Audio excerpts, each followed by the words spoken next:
Hello and welcome to Whisper Garden, a quiet corner of YouTube where gentle stories help you slow down, unwind, and drift off to sleep. Every Tuesday and Thursday, you'll find a new sleepy time tale told in soft, soothing tones, designed to calm your mind and ease you into restful slumber. If my stories bring you peace or help you rest, please consider liking this video and subscribing to the channel. It helps more dreamers like you find their way here. Sweet dreams.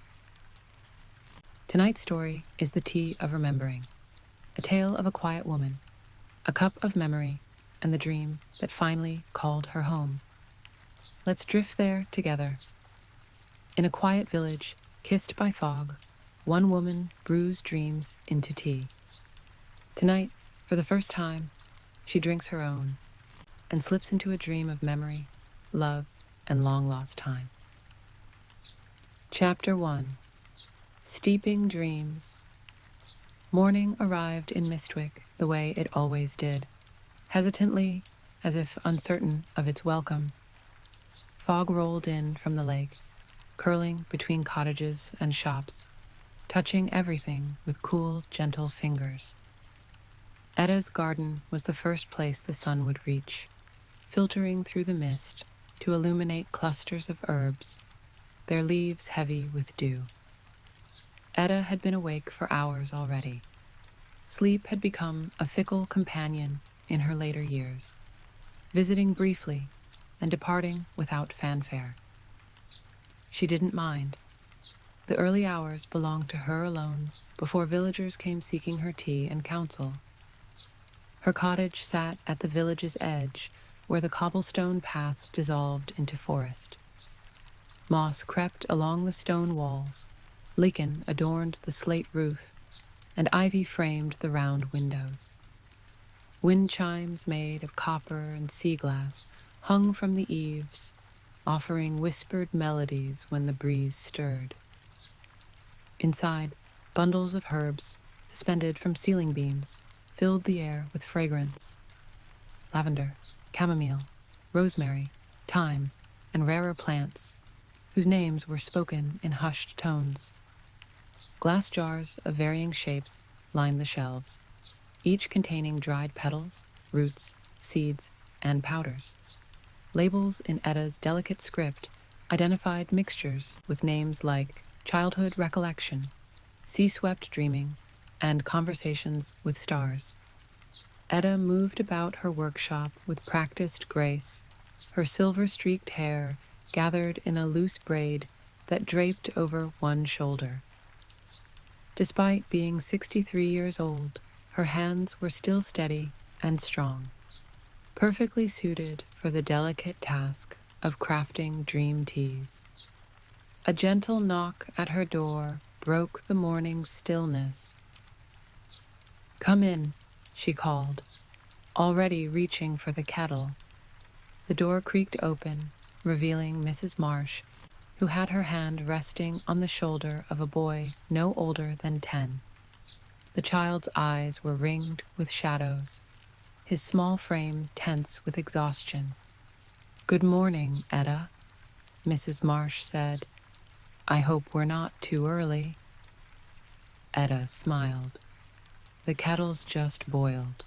Perfect timing. The boy, Thomas, if she remembered correctly, clung to his mother's side, watching Edda warily. "You remember Thomas," Mrs. Marsh said. "I mentioned his nightmares." Her voice trailed off, carrying all the worry of sleepless nights spent comforting a frightened child. "Of course." Edda gestured toward the worn wooden chairs around her table. "Please, sit." As they settled, Edda retrieved 3 clay mugs from a shelf. For herself, she poured plain tea, chamomile and mint, nothing more. For Mrs. Marsh, a blend to ease a mother's troubled heart. But for Thomas, she hesitated, studying the boy, "Tell me about these dreams," she said softly.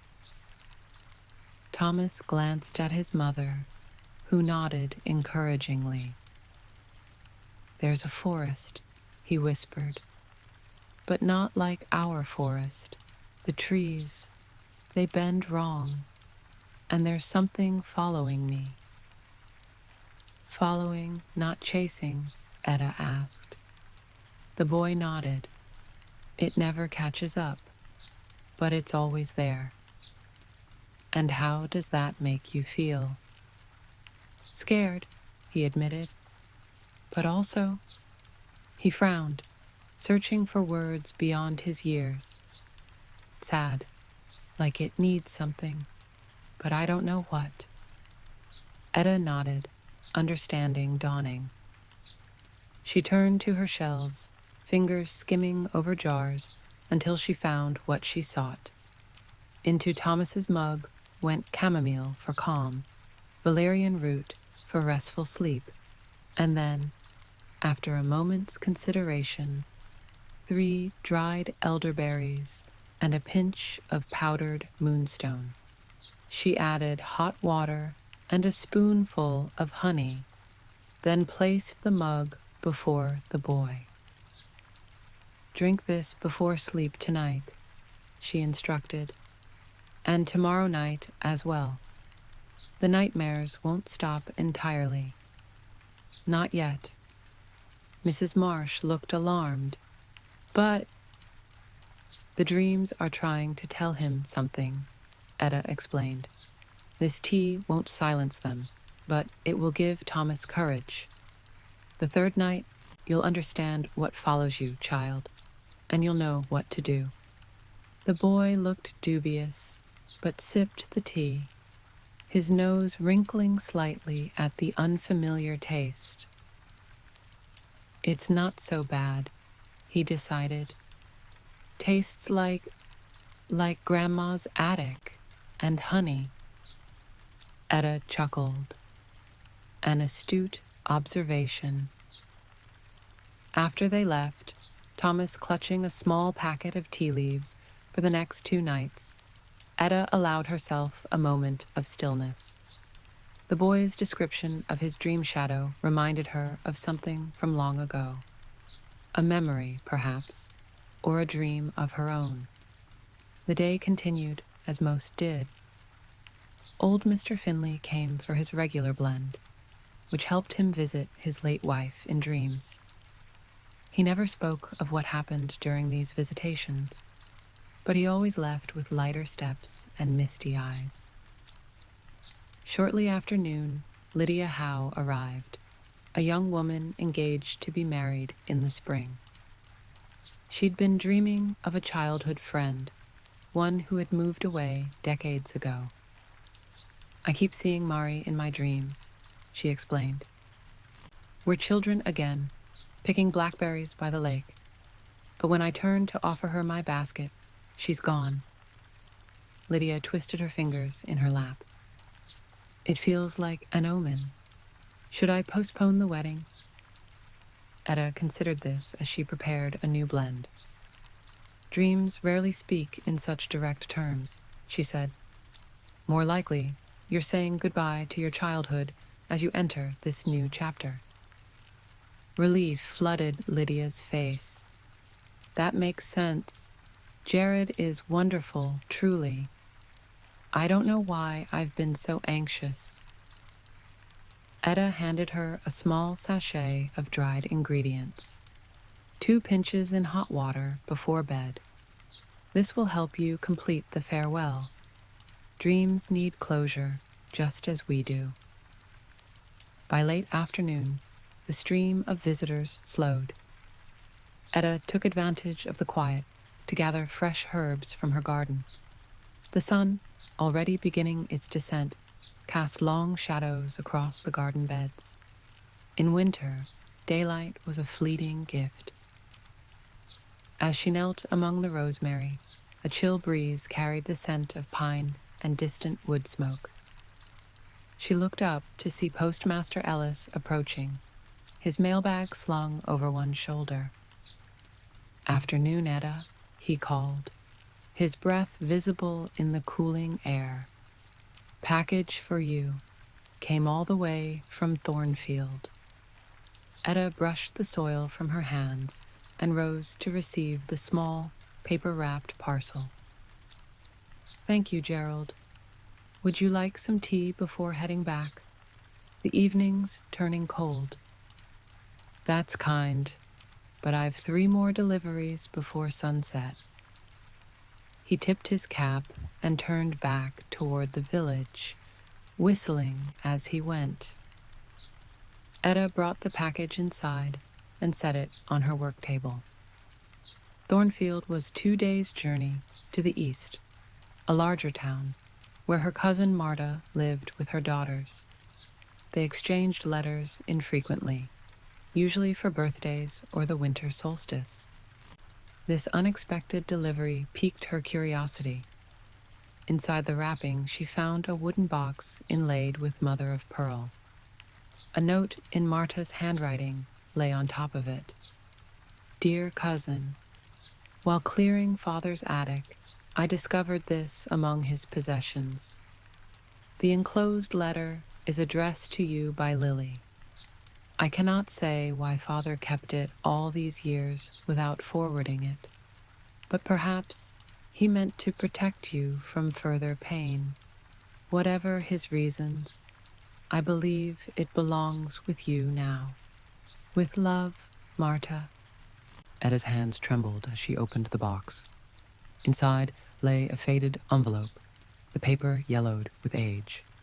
The handwriting on its face was unmistakable, delicate loops and flourishes forming her own name in blue ink. Lily's penmanship, so like her own.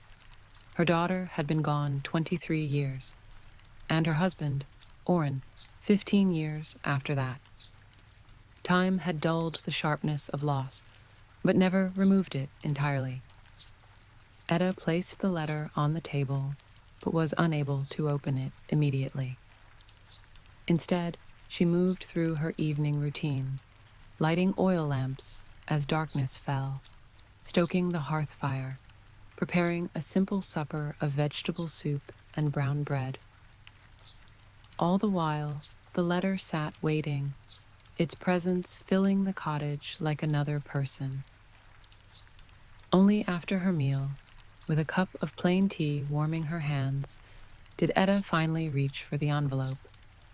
The seal broke easily, the wax brittle with age. She unfolded the single page and began to read. "Dear Mother, by the time you receive this, I will have reached Amber Hill to begin my apprenticeship. I know you worry, but this opportunity is everything I've dreamed of. Master Rowan is the finest glassblower in 3 provinces, and he rarely accepts students. I'm writing because I found something while packing. The special tea tin you gave me on my 16th birthday. The one you said contained a blend you made just for yourself but never drank. You told me to keep it safe until you were ready for it. I've brought it with me, Mother. When my training is complete, I'll return it to you. Perhaps by then, you'll be ready to taste what dreams you've crafted for yourself. Please don't be angry that I took it. I couldn't bear the thought of it sitting forgotten on your shelf for more years. Your teas help everyone in Mistwick find peace in their dreams. Isn't it time you found some in yours? All my love, Lily." Edda's vision blurred with tears. The letter was dated just 3 weeks before the accident. A sudden storm, a mountain road washed away, a carriage lost. Lily never reached Amber Hill, and the tea tin. Edda had assumed it was lost with everything else. Yet here was proof it had existed. Proof that somewhere in her grief-ravaged memories, she hadn't imagined creating that special blend for herself. She rose from her chair, moving as if in a dream herself. At the back of her workshop stood an old oak cabinet, its surface dusty with neglect. She opened it slowly, revealing shelves of items she'd hidden away after Oren's death. Things too painful to see daily, but too precious to discard. And there, behind a wooden music box and a bundle of dried lavender tied with Lily's hair ribbon, sat a small, cylindrical tin. Its once bright paint had faded, but the words remained legible. For me. Edda lifted it carefully, surprised by its weight. The contents shifted slightly, dried herbs and flowers, preserved by the tin's tight seal. She removed the lid and inhaled deeply. The scent was complex, yet familiar. Rose hips, lavender, elderflower, the faint sweetness of honey powder, and something else. Blue poppy, rare and potent. She had crafted this blend at a different time in her life, when grief was still a distant concept. What dreams had she hoped to find? What memories had she wished to explore? The question followed her through her evening preparations, washing her face in cool water, changing into her nightdress, braiding her hair loosely for sleep. By the time she extinguished all but one candle, her decision was made. At her work table, Edda prepared a single cup. The dried ingredients from the tin went into her finest porcelain cup, a gift from Oren on their 20th anniversary. Hot water just below boiling. A moment to steep. The candlelight caught the rising steam, turning it golden. Edda sat in her cushioned chair by the hearth, cup cradled between her palms. To remembering, she whispered and drank. The taste was unlike any tea she'd created before, complex, layered with subtle notes of floral sweetness, giving way to earthy depth. She finished it slowly, watching the candle flame dance. Drowsiness descended like a gentle fog. Her eyelids grew heavy, and her breathing deepened. As sleep approached, Edda could have sworn the walls of her cottage seemed to soften, becoming translucent. Through them, she glimpsed misty fields and distant trees. Her last conscious thought was a surprise that she'd forgotten how beautiful the world could be when viewed through the veil between waking and dreaming. Then sleep took her, deep and complete, for the first time in decades. Chapter 2. The Brew Meant for One. Edda drifted through layers of consciousness, each one thinner than the last. The familiar sensations of her cottage, the crackling hearth, the scent of dried herbs, the firm support of her chair, gradually dissolved.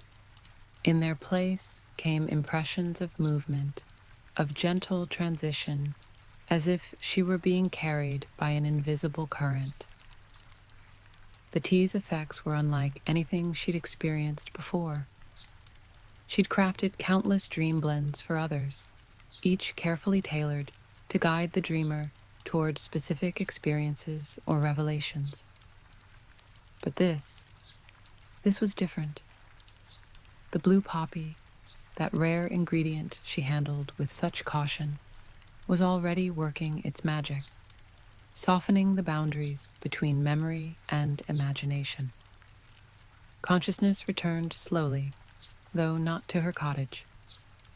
Edda found herself standing in a place that existed somewhere between reality and dream, a misty meadow stretching in all directions. Tall grasses swayed around her knees, their tips catching what little light filtered through the perpetual twilight sky. No sun was visible, yet a diffuse, pearl-gray illumination touched everything. She looked down at herself. Her nightdress had been replaced by clothes she hadn't worn in years. A simple linen blouse, the color of cream, a deep blue woolen skirt, and the soft leather boots Orin had made for her 40th birthday. Her hands, usually mottled with age spots and prominent veins, appeared smoother, though not young. Time had been softened here, not erased. Curious, she murmured, and her voice seemed to travel both outward and inward simultaneously.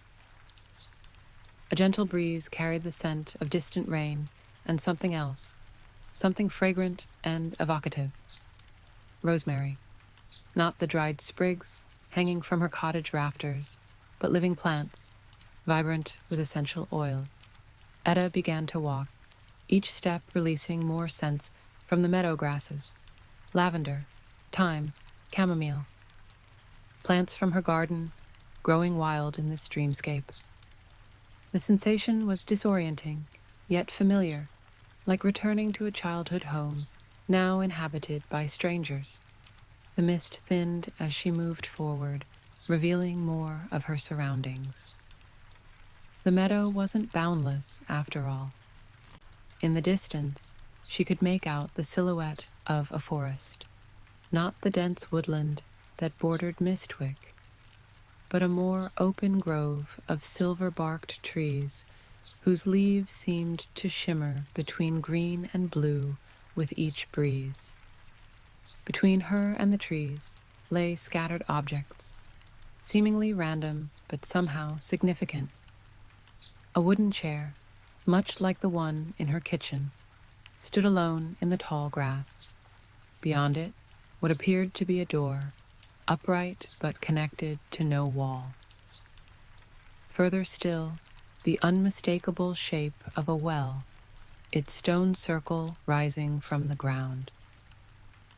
Each object pulled at her awareness, as if containing memories magnetic in their intensity.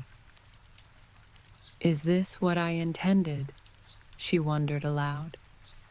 To create a landscape of memory. The words had barely left her lips when she noticed something new, a path forming beneath her feet. Not a physical change to the terrain, but rather a subtle alteration in the quality of light. The grasses along a narrow strip before her seemed to glow faintly, creating a winding trail that led toward the forest. Edda followed it without hesitation. This was her dream, after all, crafted by her own hands, shaped by her own intentions, however long forgotten. The fear that might have accompanied such a strange experience in waking life was absent here. In its place was curiosity, and beneath that, a tremulous anticipation. As she walked, memories surfaced like bubbles in still water. Lily at 5 years old, running ahead on a forest path, her laughter scattering like birdsong among the trees. Orin's hands, strong and sure, guiding her own as they planted the year's first seedlings. Her mother's voice, singing a lullaby, whose words Edda had thought lost to time. Each recollection came with perfect clarity, then faded gently, leaving behind a residue of emotion, rather than the sharp pain that usually accompanied such remembrances in her waking hours. The path led her to the solitary wooden chair. Up close, she could see it wasn't simply similar to her kitchen chair. It was identical, down to the notch on the left armrest, where Orin's whittling knife had slipped. The chair where she had sat, nursing infant Lily through countless nights. The chair where she had later held Orin's hand as illness slowly claimed him. Edda hesitated, then sat. The dream meadow seemed to respond, the mist swirling more actively around her. "Show me," she whispered, though to whom or what she couldn't say. The mist coalesced, forming shapes that gradually solidified into the walls of a room, her childhood bedroom in her parents' house. The transformation wasn't complete. The meadow grasses still swayed around the chair's legs, and the twilight sky remained visible through what should have been the ceiling. But the furnishings of that long-ago room materialized with astonishing detail. The small bed with its patchwork quilt, the wooden trunk containing her few treasures, the window seat where she'd spent hours reading or watching raindrops race down the glass. A figure sat on the bed, herself as a child, perhaps 12 years old, carefully arranging dried flowers on a piece of paper. Young Edda's brow furrowed in concentration as she positioned each petal and leaf just so. The adult Edda watched, transfixed.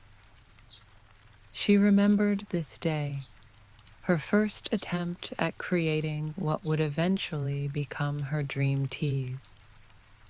Back then, she'd only been making simple sachets to freshen linens or ease her mother's occasional headaches.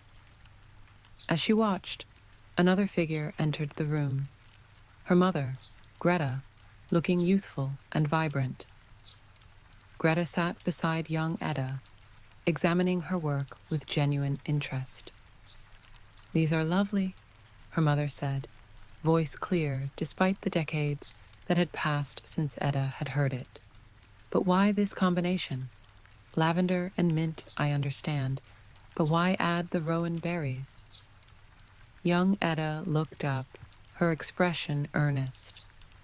"Rowan keeps bad dreams away. That's what grandmother says." "And who are these for?" Greta asked, smiling. "For you." Young Edda carefully folded the paper around the dried botanicals. "For when you have trouble sleeping." Greta gathered her daughter into an embrace. "You have a gift, little one, a rare sensitivity to what others need, even when they don't know themselves." The scene dissolved, returning to mist and meadow grasses, but Edda remained seated, tears streaming down her face. Her mother's words echoed in her mind. A gift, a sensitivity to what others need. "But not to what I needed," she said softly to the empty air. "I never learned that." She rose from the chair, which began to fade as soon as she moved away from it. The path of light beckoned, leading onward toward the solitary door. As she approached, Edda saw that it was her cottage door, complete with the bronze knocker shaped like a laurel wreath. It stood independently in the meadow, connected to no building. Beyond it, she could see only more tall grass and shifting mist. Curious, she circled around the door. From the back, it looked exactly the same as from the front. Knocker, weathered wood, iron hinges and all. A door to nowhere, or perhaps to anywhere. Edda grasped the handle and pulled. The door swung open easily, revealing not the meadow beyond, but a sunlit garden. She recognized it immediately, the kitchen garden behind her cottage, but not as it currently existed. This was the garden from 15 years ago, when Oren was still alive. Every bed perfectly tended, trellises laden with snap peas and runner beans, herbs organized by use, rather than her current arrangement by season. She stepped through the doorway and felt sunshine warm her face. Real warmth, not the diffuse illumination of the dream meadow. Birds sang from nearby trees, and the drone of bees filled the air. "Edie, there you are." Oren's voice, deep, slightly rough around the edges, like stone worn smooth by running water. Edda turned slowly, heart pounding with an emotion too complex to name. He stood by the blackberry trellis, pruning shears in hand, looking just as he had in the months before his final illness. Silver-streaked dark hair, beard neatly trimmed, eyes crinkled at the corners from years of laughter. He wore his favorite gardening clothes, faded blue shirt with rolled sleeves, canvas trousers worn soft with age. "You're running low on feverfew," he said, gesturing toward one of the herb beds. "Might want to start some new seedlings soon." Edda couldn't speak. This wasn't just a memory. Orin was responding to her presence, aware of her in a way that transcended simple recollection. He looked up from his work, finally noticing her stillness. His expression softened. "Ah, not exactly my Edie, are you? You're her, but from later." Edda found her voice. "How can you know that?" Orin set down his tools and approached, studying her face. "Your eyes have seen more sorrows than my Edie's have, and there's a stillness about you she hasn't learned yet." He reached out, hesitating just before touching her cheek. "May I?" She nodded, unable to form words past the tightness in her throat. His fingers were warm against her skin, calloused from years of working wood and earth. The simple contact broke something inside her, a dam holding back years of grief and loneliness. "I've missed you," she whispered. "Every day." Orin nodded, his own eyes bright with unshed tears. "I know. I'm sorry for leaving you alone." "You didn't choose to go, number, but I chose to let the illness take me without a fight.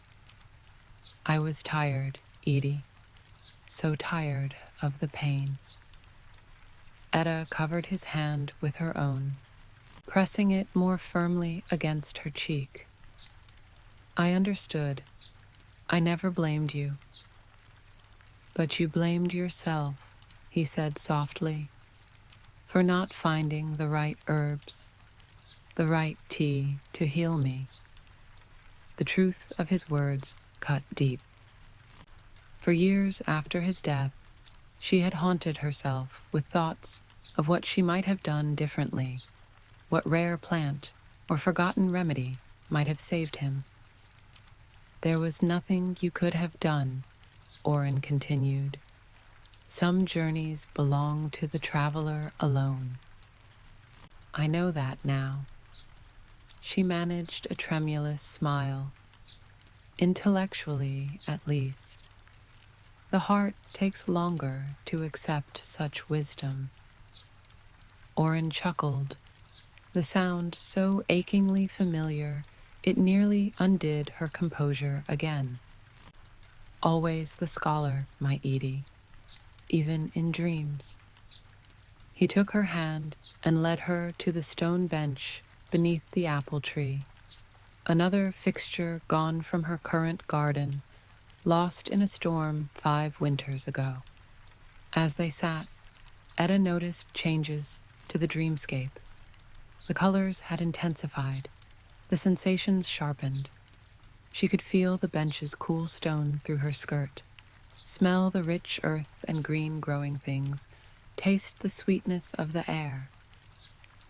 "Is this real?" she asked. "Are you real?" Orin considered the question seriously. "I'm as real as memory and love can make me. More than a dream, less than flesh and blood." He gestured to the garden around them. "This place exists in the space between what was and what you carry inside you." "The tea," Edda murmured. "It's stronger than I realized."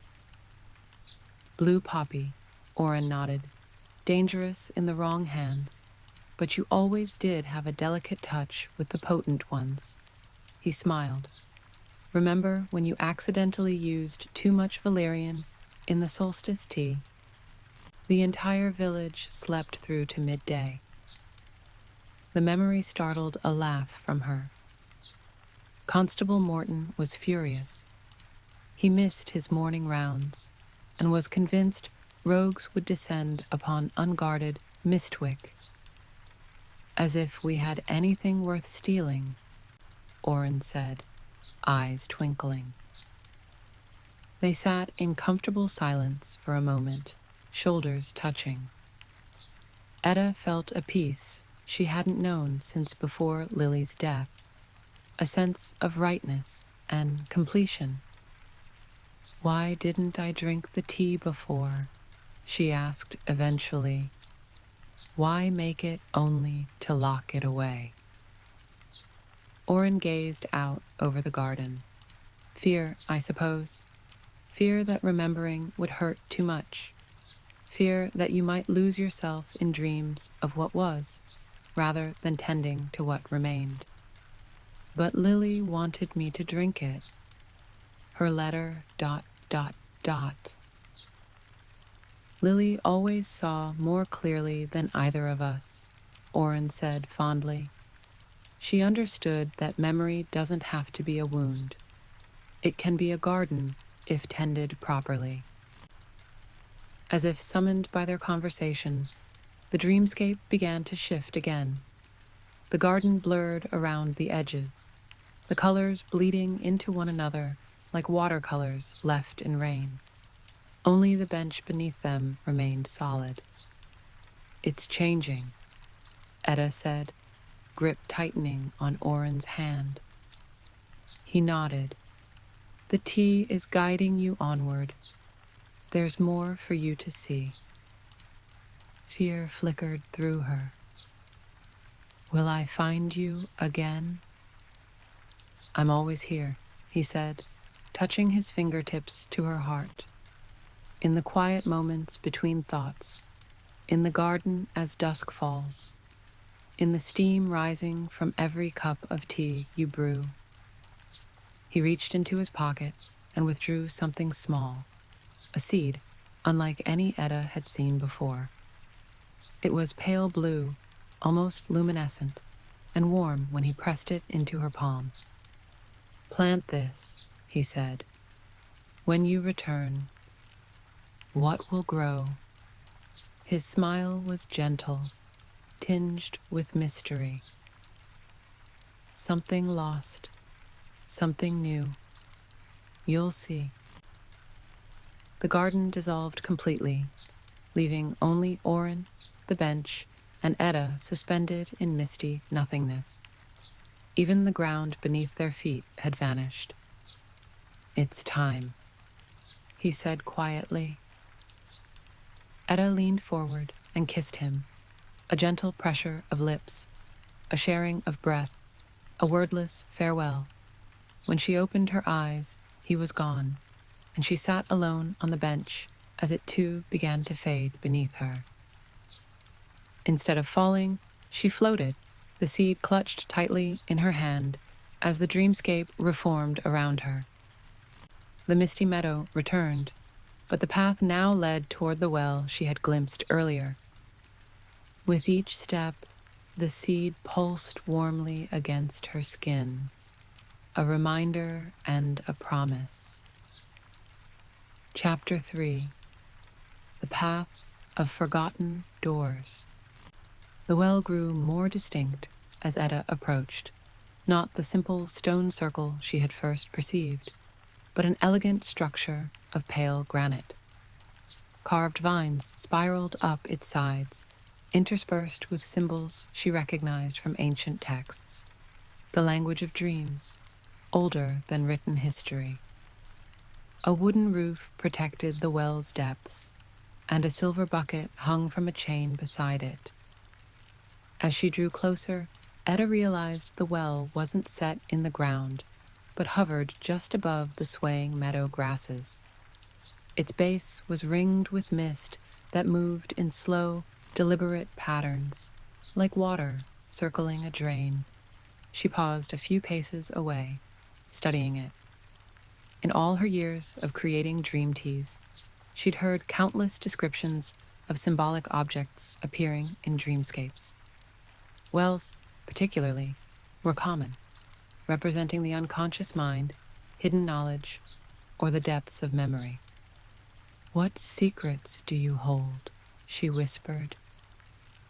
As if in response, the silver bucket began to sway gently, though no breeze stirred the air. The chain clinked softly, an invitation. Edda approached and peered over the edge. Instead of darkness or water, she saw swirling colors, blues, purples, and silvers, weaving together like dye dropped in clear liquid.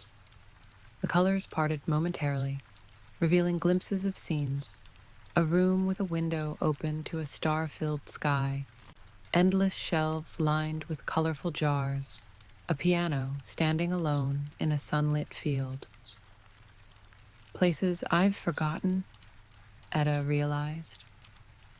Memories stored away, too painful or too precious for everyday recollection.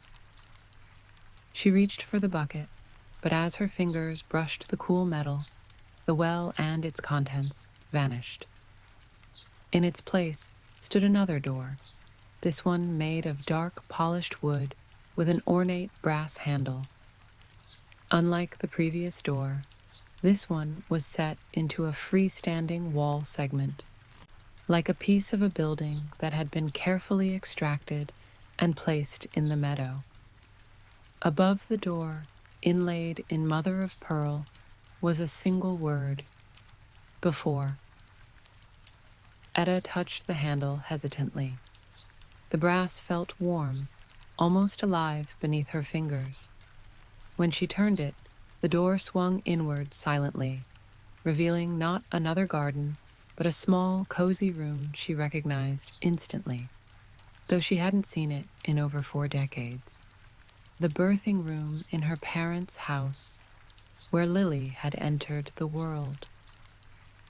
Sunlight streamed through gauzy curtains, casting dappled patterns across a bed where a younger Edda lay propped against pillows. In her arms, wrapped in a cream-colored blanket embroidered with lilies, was her newborn daughter. The younger Edda looked exhausted but radiant, her attention completely absorbed by the tiny face peering up at her. Beside the bed sat Orin, his expression a mixture of awe and terror as he gently stroked his daughter's wisp of dark hair. "She's so small," dream memory Orin whispered. "But strong," young Edda replied. "Feel how tightly she holds my finger." The present Edda watched from the doorway, tears flowing freely down her cheeks.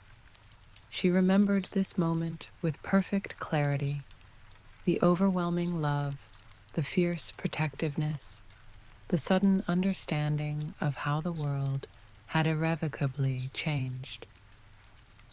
What she hadn't remembered, or perhaps had never noticed in her exhausted state, was how the room glowed with an almost supernatural light. Not just sunlight through curtains, but a luminescence that seemed to emanate from the 3 of them, as if the very act of becoming a family had ignited something magical within the ordinary world. As she watched, the scene shifted subtly. The bed remained, the younger Edda and infant Lily remained, but Orin faded, replaced by an older woman with silver-streaked dark hair, Edda's mother, Greta. "She has your eyes," Greta said, smiling down at her grandchild. "And your father's curious expression. See how she studies everything?" Young Edda nodded tiredly. "I hope she has your wisdom." "And your kindness," Greta added, though wisdom and kindness often grow from the same root. She touched the baby's cheek gently. What gifts will you give her, I wonder? What dreams will she dream? The present Edda stepped fully into the room then, drawn by a sudden need to be closer to this memory. As she moved, the younger Edda and Greta continued their conversation, unaware of her presence. But baby Lily turned her head slightly, newborn eyes seeming to focus directly on the older Edda. You saw me, Edda whispered, wonder filling her voice. Even then, you saw beyond the veil. The infant made a small sound, somewhere between a coo and a sigh. In that moment, Edda felt a connection transcending time and space, death and dream, a recognition between souls that had known each other before and would know each other again. The room began to fade, the edges blurring into mist. Edda reached instinctively toward the bed, trying to hold onto the moment longer, but her hand passed through the younger Edda's form like smoke. Not yet, she pleaded to the empty air. Please, not yet. But the birthing room dissolved completely, returning her to the misty meadow. The door marked before still stood in its wall fragment, but it now appeared weathered and ancient, as if decades had passed in the moments she'd spent within. Before she could process this change, Edda noticed something new in the dreamscape, a path diverging from the one she'd been following. This new trail was marked not by light, but by small blue flowers growing among the meadow grasses. They looked remarkably like the seed Orin had given her, their petals emitting the same soft luminescence. She followed this path, which curved gently through the meadow toward what appeared to be a small island of reality amid the dream mist, a room floating in the void, its walls transparent, yet somehow solid. As she approached, she recognized it as Lily's childhood bedroom, preserved exactly as it had been when her daughter was 16. There was the narrow bed with its blue and white quilt, the bookshelf overflowing with volumes on botany and folklore, the desk where Lily had written countless observations about plants and their properties. Drawings of herbs were pinned to the walls, each labeled in Lily's precise handwriting. A collection of unusual rocks and feathers lined the windowsill. No door led into this room. It existed as an open diorama. Edda stepped over the threshold where a wall should have been and found herself suddenly, completely immersed in the memory. The room was no longer empty. 16-year-old Lily sat cross-legged on her bed, a book open before her, but her attention focused on a small brass teapot and cup on her bedside table. Steam rose from the cup, carrying the scent of chamomile and something sharper. Rosemary, perhaps, or sage. Edda recognized the moment immediately. It was the evening of Lily's 16th birthday, when Edda had gifted her the special tea tin, the very same one she'd just found in her cabinet all these years later. What is it? Lily was asking, lifting the cup to examine the amber liquid. Past and memory blurred together as Edda watched her daughter inhale the steam, eyes closed in concentration. It's a dream tea, Memory Edda answered from the doorway, startling the present Edda, who hadn't noticed her younger self enter the room. But not like the ones I make for the villagers. Lily looked up, curiosity brightening her features. How is it different? Memory Edda came to sit on the edge of the bed. She looked tired, the present, Edda noted, with shadows beneath her eyes and tension in her shoulders. This was the year after Orin had become ill, before they knew he would recover, at least temporarily.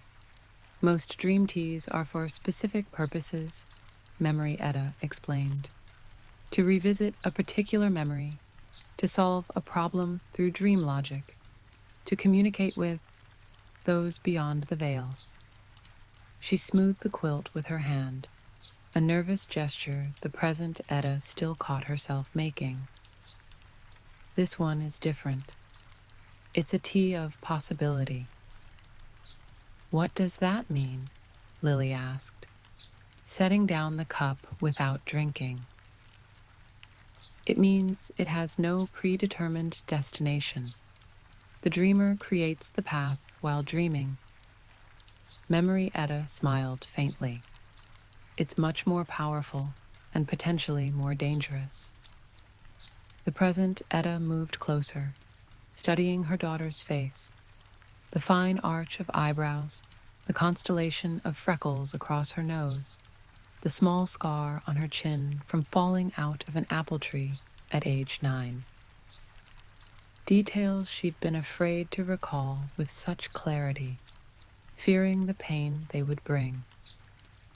But here, in the dreamscape, there was no pain, only a poignant tenderness that filled her chest like warm honey.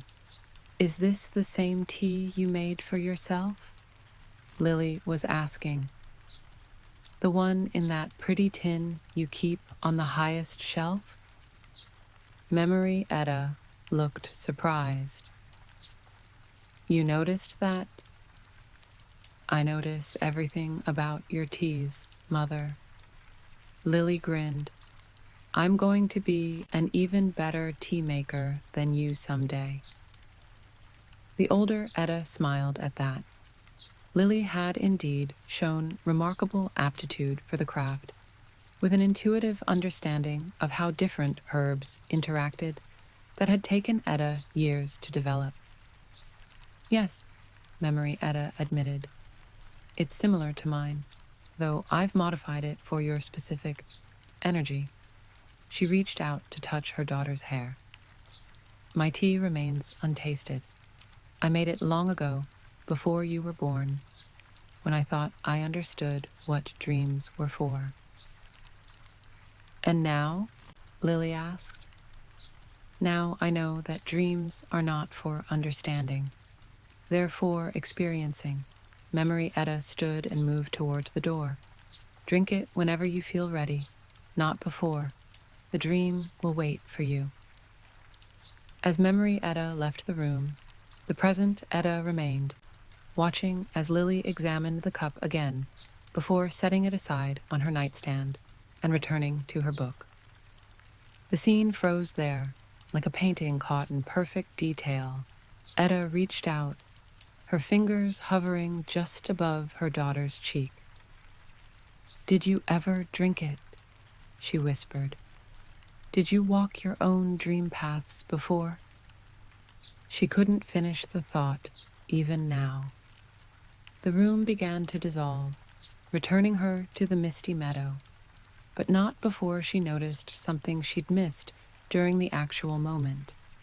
A small, cylindrical tin, sitting partially hidden behind the books on Lily's shelf. The tin marked, "For me." Lily had kept it, just as she'd written in her letter.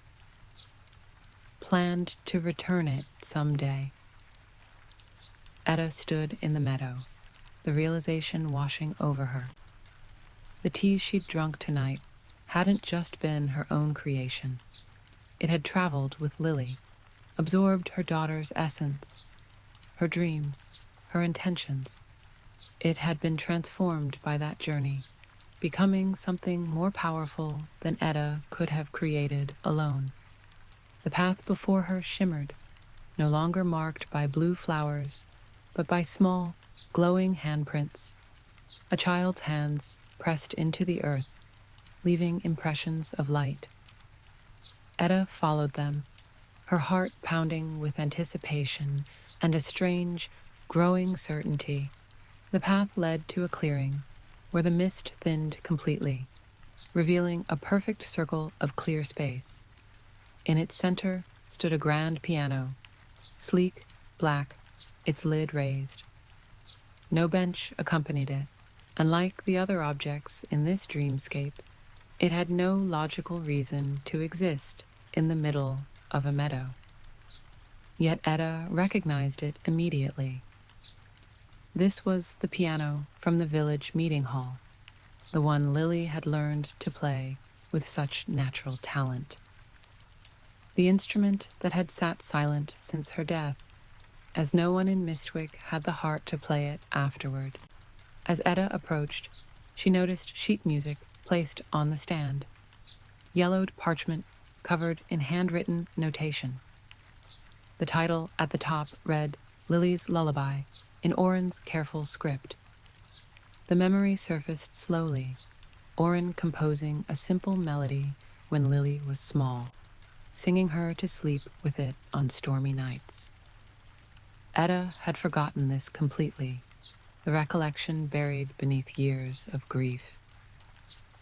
She reached out, hesitant, and pressed a single key. The note rang out with perfect clarity, somehow richer and more resonant than any piano in the waking world. She placed her hands in proper position. Another forgotten memory, the lessons she'd taken as a girl, and began to play. The melody emerged imperfectly at first, her fingers stiff and uncertain, but muscle memory gradually returned, and the lullaby took shape, a gentle, flowing piece that seemed to make the very air vibrate with emotion. As she played, the piano began to change. Vines of morning glory crept up its legs, their blue flowers opening one by one. The black lacquer lightened, becoming translucent, revealing intricate internal mechanisms that glowed with soft golden light. Each hammer that struck a string released not just sound, but visible waves of color that rippled outward into the mist. Edda continued playing, entranced by the transformation. The music seemed to come not from her fingers, but through them, as if she were merely a conduit for something larger and more profound than herself. When the last note faded, she sat in silence, hands resting lightly on the keys. In that moment of perfect stillness, she felt a presence behind her, not threatening, but familiar in a way that made her breath catch.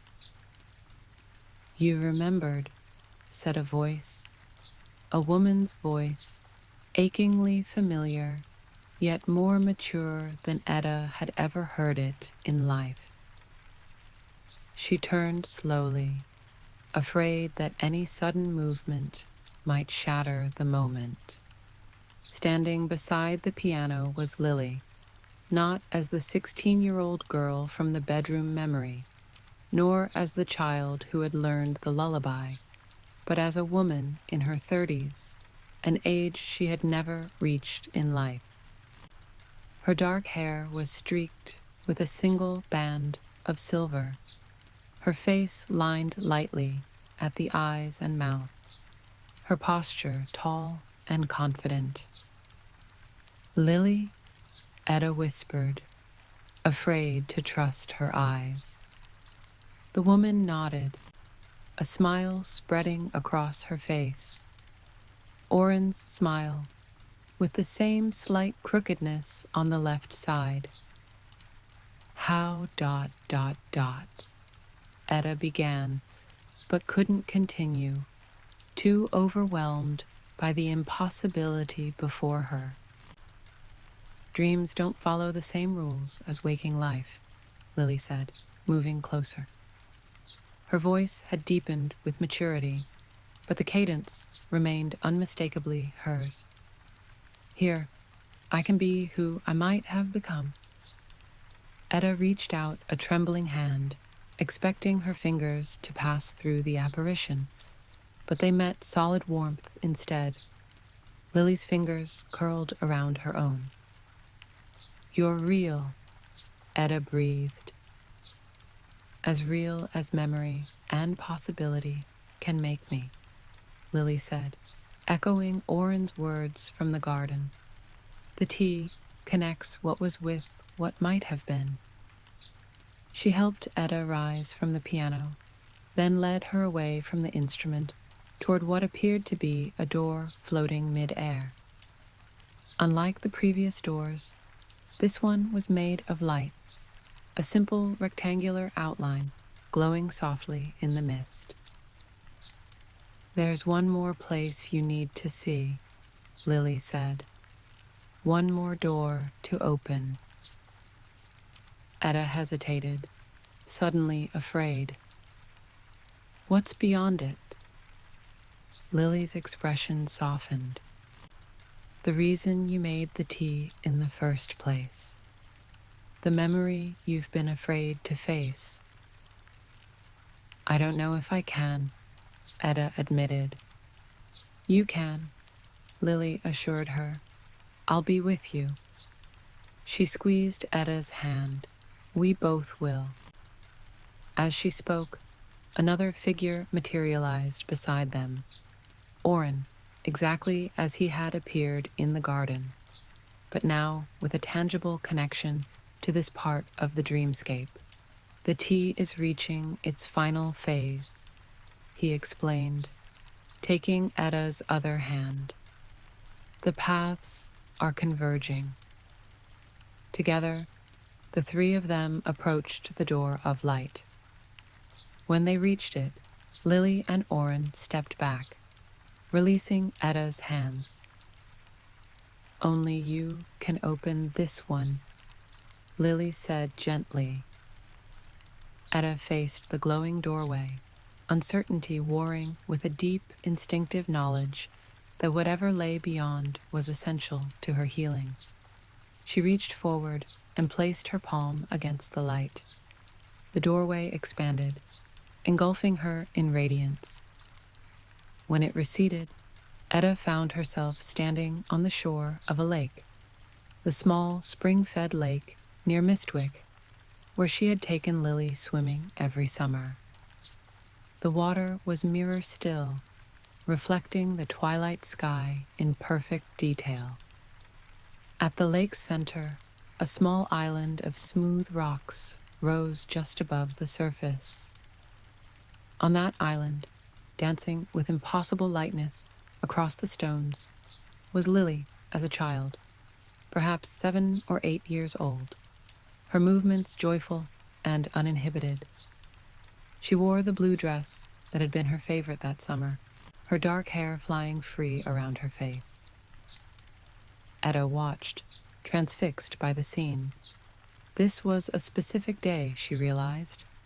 The summer solstice, when the village had celebrated with music and feasting by the lakeshore. Lily had slipped away from the festivities to dance on her special island, as she called it. What Edda hadn't known then, couldn't have known, was how perfectly the moment encapsulated her daughter's spirit. Wild, beautiful, briefly captured in human form. As she watched, adult Lily and Oren appeared beside her on the shore. "I remember this day," adult Lily said softly. "I felt like I could fly if I jumped high enough." "You always did live between earth and sky," Oren said, his voice thick with emotion. The child on the rocks continued dancing, unaware of their presence. Sunlight caught in her hair, turning the dark strands to fire. "I was so afraid to remember this," Edda confessed. "After the accident, any happy memory felt like a betrayal, as if joy itself had become poisonous." "That's why you locked away the tea," Lily said. "You feared what happiness might do to you."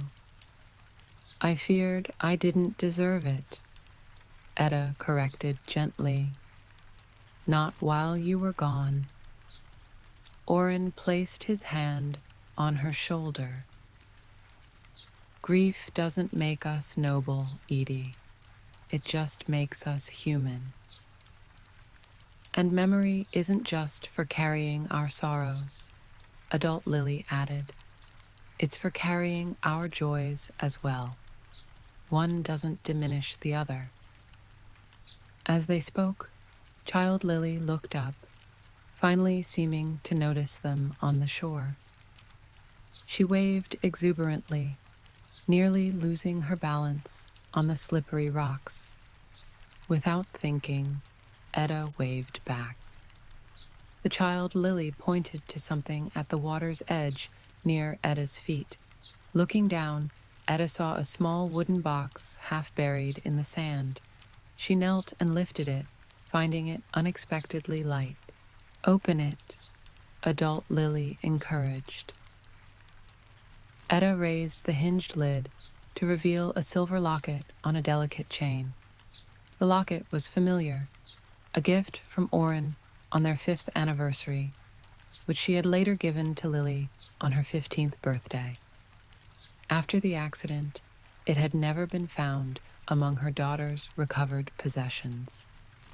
With trembling fingers, Edda opened the locket. Inside was not a portrait or lock of hair as one might expect, but a tiny, perfect rose petal, preserved somehow despite the years. From our first garden, Orin said quietly, the peace rose that bloomed the day Lily was born. Edda remembered. The rose had bloomed weeks earlier than expected, its pale petals tinged with pink at the edges. She had pressed one in a book, a memento of the day their lives had changed forever. I carried this with me, always, adult Lily said. Not the physical locket, but the memory it represented. The knowledge that I was loved, completely and without condition. As Edda stared at the tiny petal, child Lily suddenly appeared before her, no longer on the distant rocks, but standing on the shore mere inches away. Her dark eyes were serious, filled with a wisdom no child should possess. You have to let go now, child Lily said, her voice echoing strangely, as if coming from both the child and the adult simultaneously. Not of us, never of us, but of the pain you've wrapped around the memories. I don't know how, Edda whispered. Yes, you do, child Lily insisted. You've been teaching others how to transform their dreams for decades. Now it's time to transform your own. She reached out and touched the locket in Edda's palm. At the contact, the silver began to glow, growing warmer until Edda could barely hold it. The rose petal inside shimmered, its color deepening to a rich crimson. Now you'll remember without pain, child Lily said, the same words Edda had heard in the mist before fully entering the dreamscape. The locket melted in her hand, but instead of burning, the liquid silver flowed over her skin like cool water, absorbing into her flesh. The rose petal floated momentarily above her palm, then dissolved into motes of light that surrounded her like fireflies. Child Lily stepped back, joining her adult self and Orin. The three of them stood together on the lakeshore, their forms beginning to blur as the dreamscape started to fade. Will I see you again? Edda asked, suddenly desperate to hold on to the moment, to them. We're always with you, Orin said. In every cup of tea you brew, adult Lily added. In every dream you dream, child Lily finished. Their figures dissolved completely, becoming part of the mist that now rolled across the lake. The water, the shore, the twilight sky, all were reclaimed by the fog, leaving Edda standing once more in the endless meadow. But the meadow, too, was changing, the tall grasses retreating, the misty air growing thinner. The dreamscape was concluding, the tea's effects gradually diminishing. Edda felt herself being drawn back toward waking, pulled by invisible threads connecting mind to body. As the dream faded around her, she became aware of one final door waiting in the distance. A simple wooden door, unpainted and unadorned. The door back to her cottage, to her life. Edda walked toward it with steady steps, no longer afraid of what waited on either side. In one hand, she still clutched the blue seed Oren had given her. In the other, she felt the phantom warmth where the locket had melted into her skin. She reached the door and grasped the plain iron handle. Before turning it, she looked back one last time at the dream meadow, now little more than shadows and suggestions in the fading mist. "Thank you," she whispered to the emptiness, knowing somehow that she was heard. Then she opened the door and stepped through, back into her waiting body, back into the world of solid things and linear time, carrying with her not just memories, but understanding. Chapter 4. The Garden That Waited. Edda awoke to the gentle patter of rain against her cottage windows. For a moment, she lay perfectly still, eyes closed, allowing the boundary between dream and waking to remain permeable. The tea's effects lingered like a fine mist, softening the edges of consciousness. When she finally opened her eyes, the cottage appeared exactly as she had left it. The candle burned down to a stub, her empty teacup on the side table, the hearth fire reduced to glowing embers. Yet everything seemed subtly transformed, as if she were seeing it through new eyes. The herbs hanging from the rafters looked more vibrant, their scents more complex. The early morning light filtering through the windows carried colors she couldn't name. Even the familiar creaks of the cottage settling around her seemed to form a kind of music. Edda sat up slowly, half expecting to feel the stiffness and aches that typically accompanied her mornings. Instead, she found herself moving with unexpected ease, as if her body too had been renewed by the dream journey. She looked down at her hands, turning them over in the dim light. They appeared unchanged, the same age spots, the same prominent veins, the same slight bend to the right index finger where it had broken and healed decades ago. Yet they felt different somehow, charged with a subtle energy. Then she noticed something clutched in her left hand, the blue seed from her dream, solid and real, warm against her palm.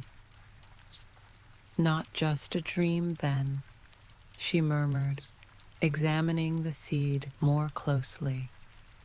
It was unlike anything in her extensive botanical knowledge, approximately the size of a hazelnut, with a smooth, pearlescent blue surface that seemed to shift in color when the light struck it from different angles. It pulsed faintly, as if containing its own heartbeat. Edda carefully placed the seed on her bedside table and rose to begin her morning routine. She stoked the hearth fire with fresh logs, put water on to boil, washed her face in the basin. Ordinary actions, yet infused with a new mindfulness, a deeper appreciation for their simple rhythms. As she moved about the cottage, memories from the dream surfaced, not with the sharp pain she had come to expect, but with a gentle clarity.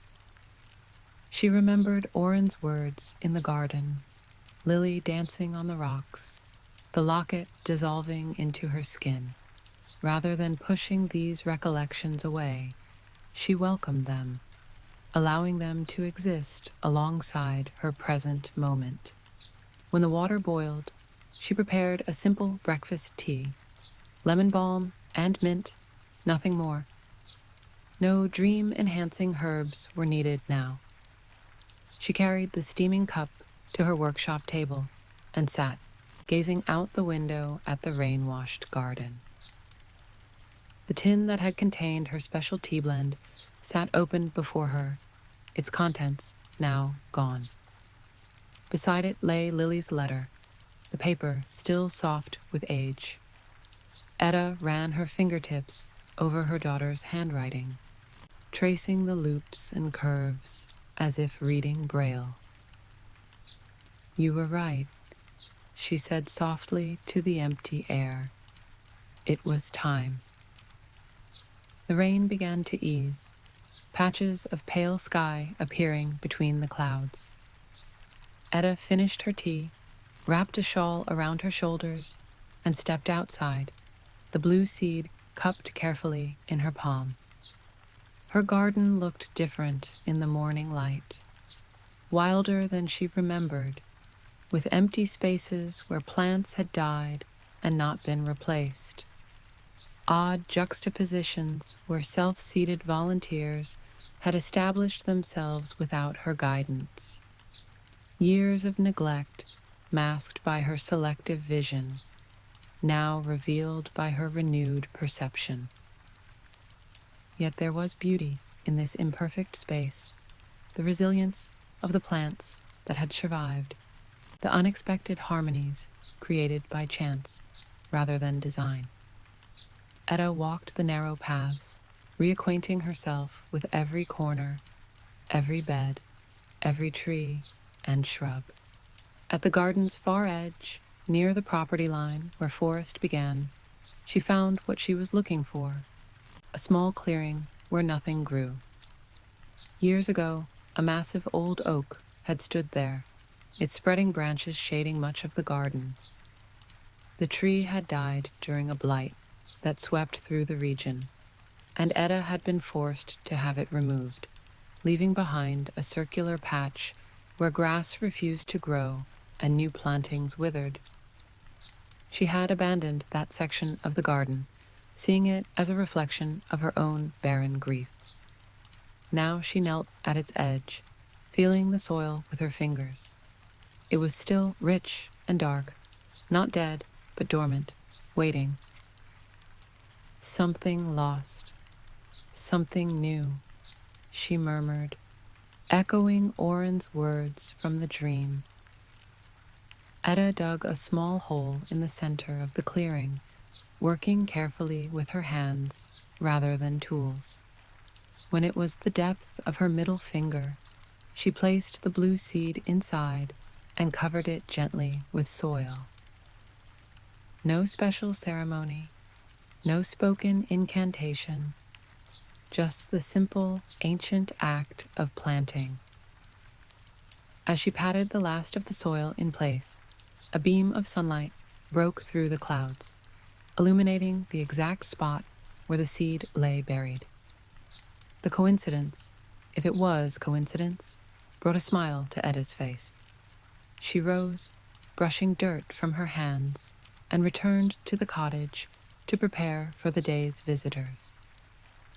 The morning's gentle rain meant people would likely arrive later than usual, giving her time to organize her thoughts and examine her herb stores.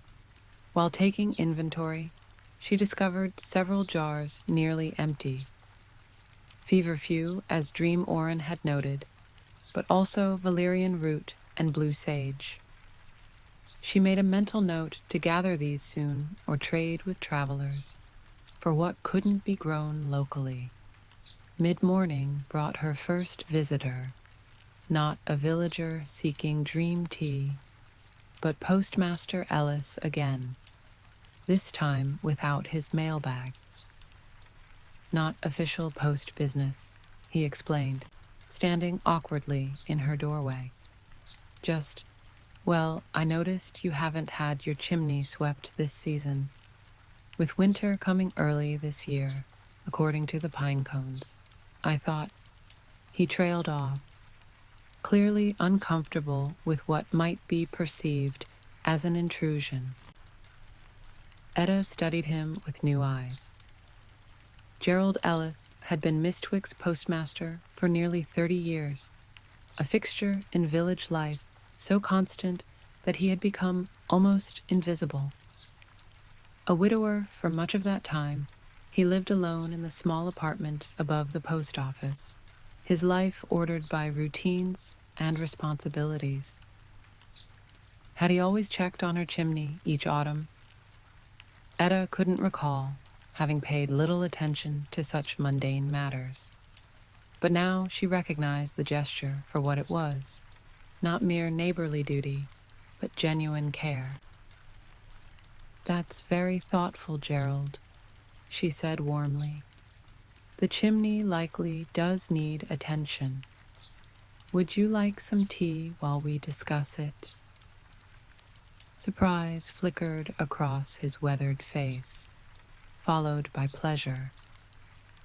"If it's no trouble." "None at all." She prepared a simple blend, nothing to influence dreams or mood, just good black tea with a touch of wild honey.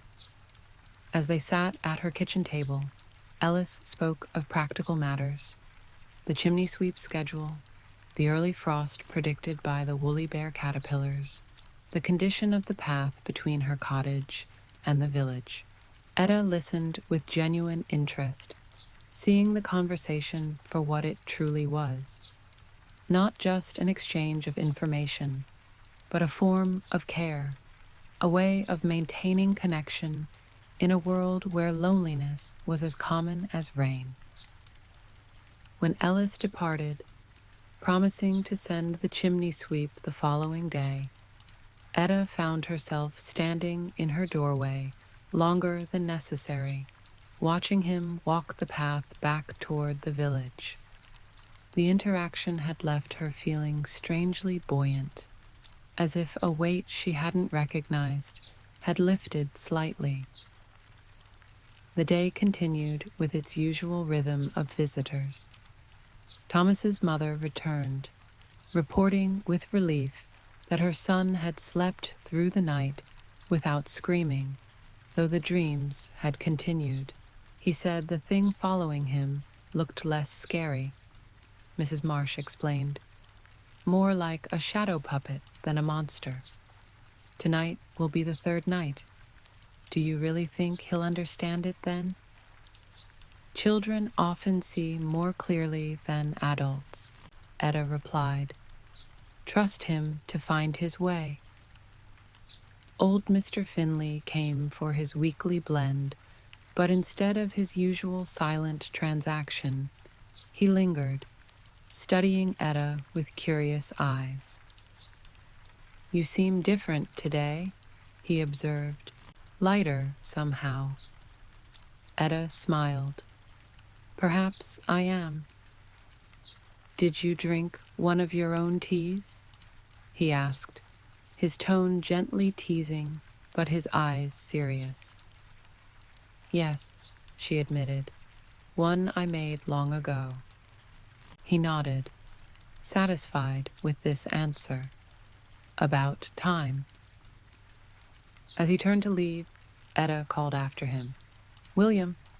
He paused, surprised at the use of his first name. How is Rebecca? In your dreams? A complex emotion passed over his face.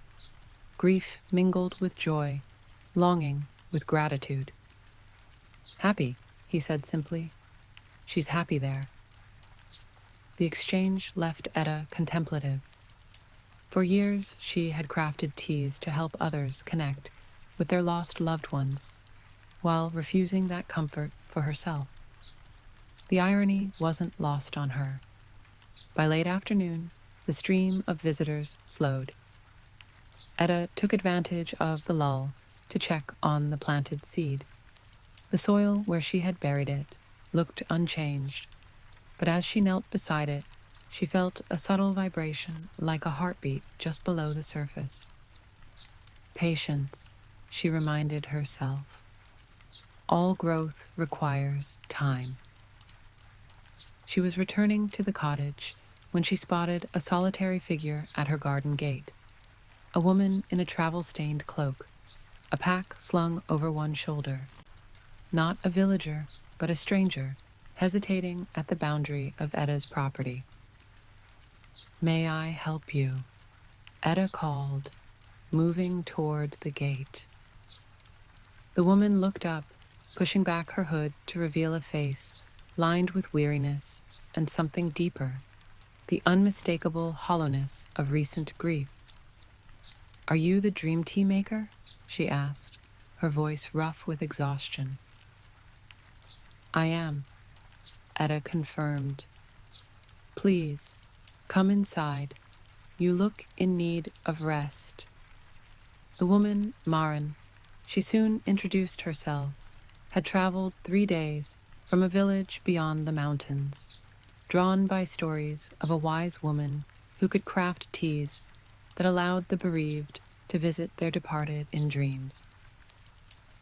"My husband," she explained, seated at Edda's table with hands wrapped around a cup of simple restorative tea, taken by fever just a month ago. I need to tell him something I didn't have a chance to say." The raw pain in the woman's voice resonated deeply with Edda. How many like her had sat at this same table over the years? How many seeking one last conversation, one final farewell? "I can help you," Edda said gently. "But first, you must rest. Dream tea should never be taken by an exhausted mind. The experience becomes distorted, sometimes frightening." Maren nodded, clearly disappointed, but too tired to argue. Edda prepared the small guest room that adjoined her workshop, a space reserved for travelers or villagers, too affected by their dream experiences to return home immediately. The room was dusty from disuse, but the bed linens were clean, stored with sprigs of lavender in the chest at the foot of the narrow bed. "Sleep," Edda instructed, helping Maren remove her heavy boots. "Tomorrow, when you're rested, we'll prepare your tea." The woman was asleep almost before Edda closed the door, her body surrendering to exhaustion, with the relief of having reached her destination. Evening approached, the sky clearing to reveal the first stars.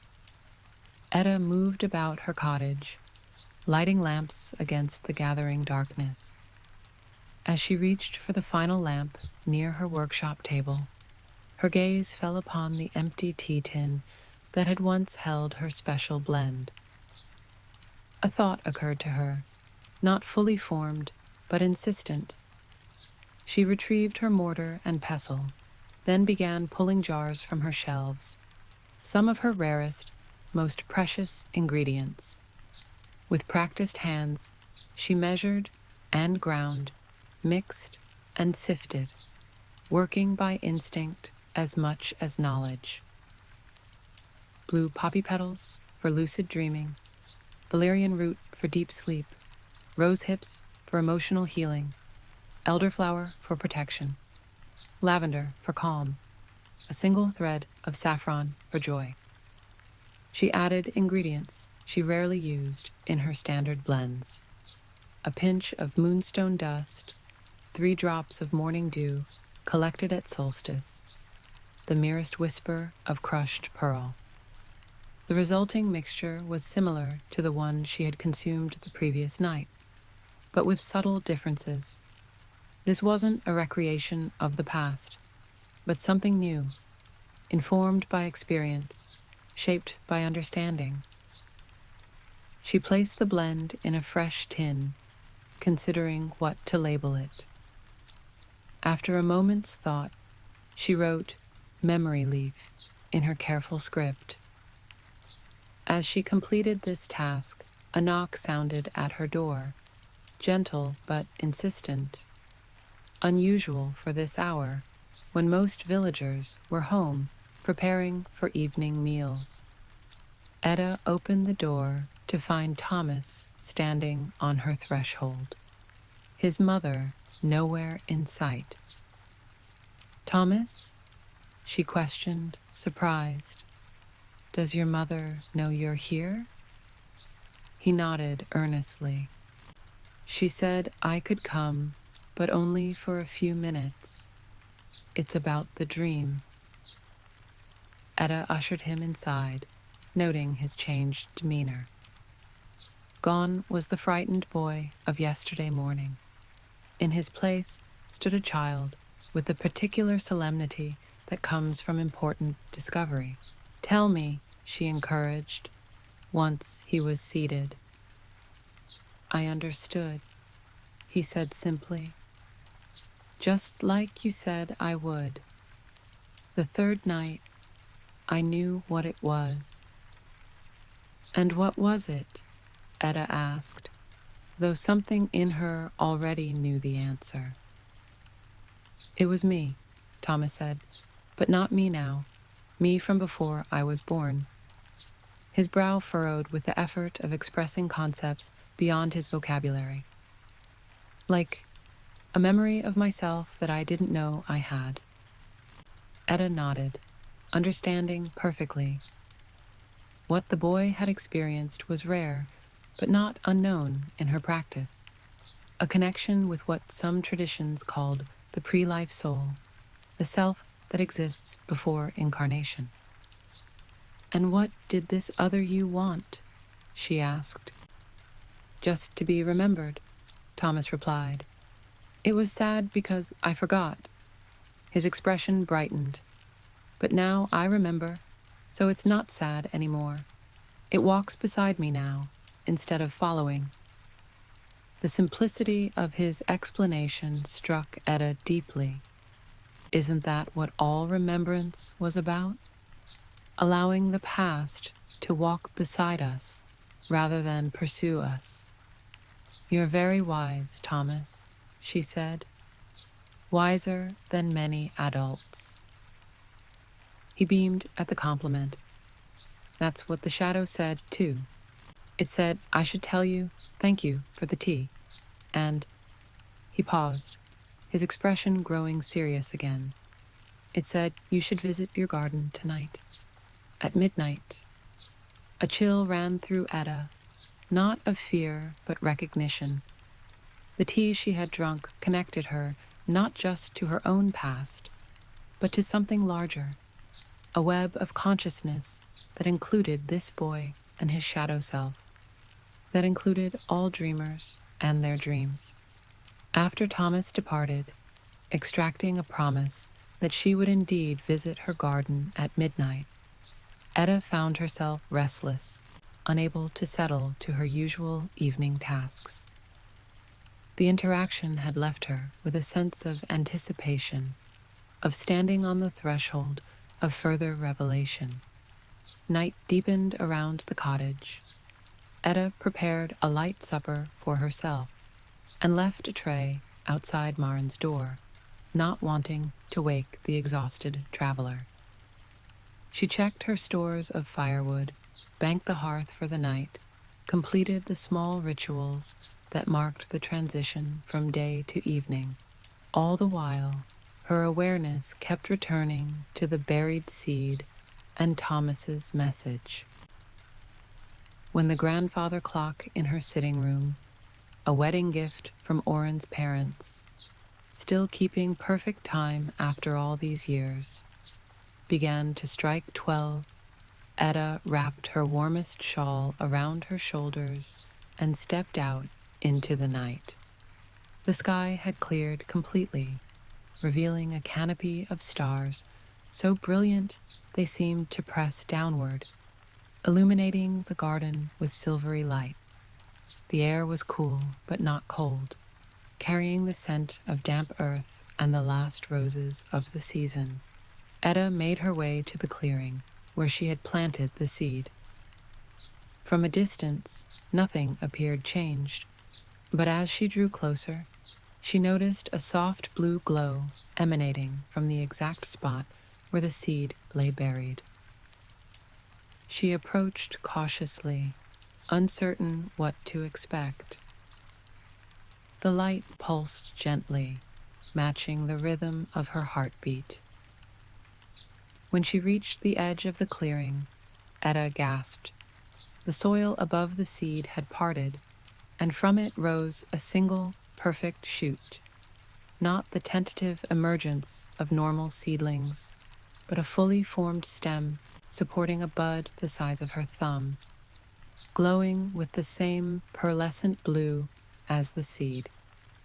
As she watched, the bud began to open, its petals unfurling in spirals to reveal a flower unlike any she had seen before. Part rose, part lily, part something entirely unknown. The open blossom emitted enough light to illuminate the entire clearing, casting everything in shades of blue and silver. From the center of the flower rose a fine mist, similar to the mist of her dreamscape, but more substantial, shaping itself into a humanoid form. Edda watched, transfixed, as the mist solidified into the distinct figure of a man. Orin. He appeared just as he had in her dream. Silver-streaked dark hair, familiar weathered face, eyes crinkled at the corners.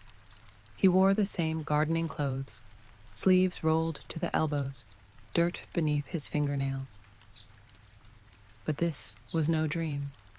The night air remained cool against Edda's skin. The distant hooting of an owl continued uninterrupted, the weight of her body still pressed upon the earth beneath her feet. She was awake, fully conscious. "Hello, Edie," Orin said, his voice exactly as she remembered it. Edda couldn't speak, her throat constricted with emotion. She reached out a trembling hand, expecting it to pass through his form, but her fingers connected with solid warmth. How? She finally managed. Orin smiled, that particular smile that had always been reserved just for her, half tender and half teasing. "The seed," he explained, "it's a bridge between worlds, between dreaming and waking, between memory and presence. But you're gone," Edda whispered, the words catching in her throat. "Not gone," Orin corrected gently. "Just elsewhere. There's a difference." He moved toward her, his movements fluid, yet somehow substantial. The grass bent beneath his feet. The air stirred with his passage. When he stood before her, close enough that she could smell the familiar scent of pine and earth that had always clung to him, Edda felt her disbelief giving way to wonder. "The flower," she said, looking at the luminous blossom. "It's a doorway." "More like a window," Orin explained. "Usually the barrier between worlds is solid, impenetrable. Dreams can create temporary passages, but they close upon waking." He gestured to the flower. "This is different. A permanent thinning of the veil, you might say. So you can visit on certain nights when the conditions are right.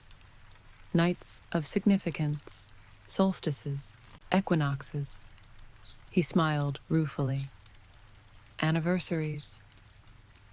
Edda realized with a start that tomorrow would have been their wedding anniversary. 43 years.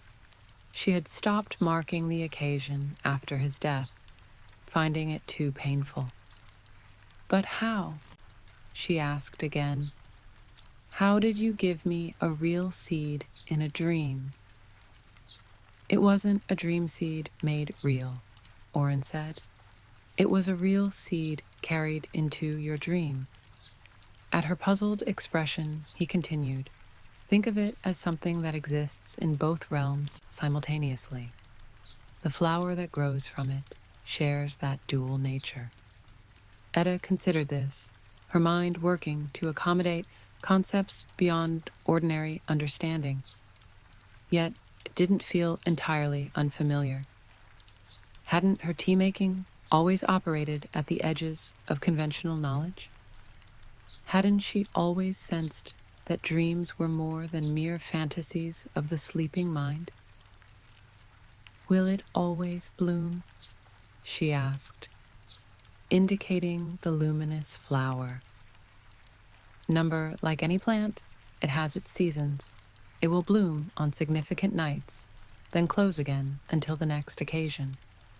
Oren's expression grew more serious. "It requires tending, Edie. Water drawn under the full moon, soil enriched with particular elements. I can teach you if you wish." "If I wish," Edda echoed, incredulous, "to have you here, even occasionally, to speak with you, touch you." She reached for his hand, twining her fingers with his. "Of course I wish it." Oren's smile returned, warming his eyes. "Then we have much to discuss. The flower's care is exacting, but not difficult once you understand its nature."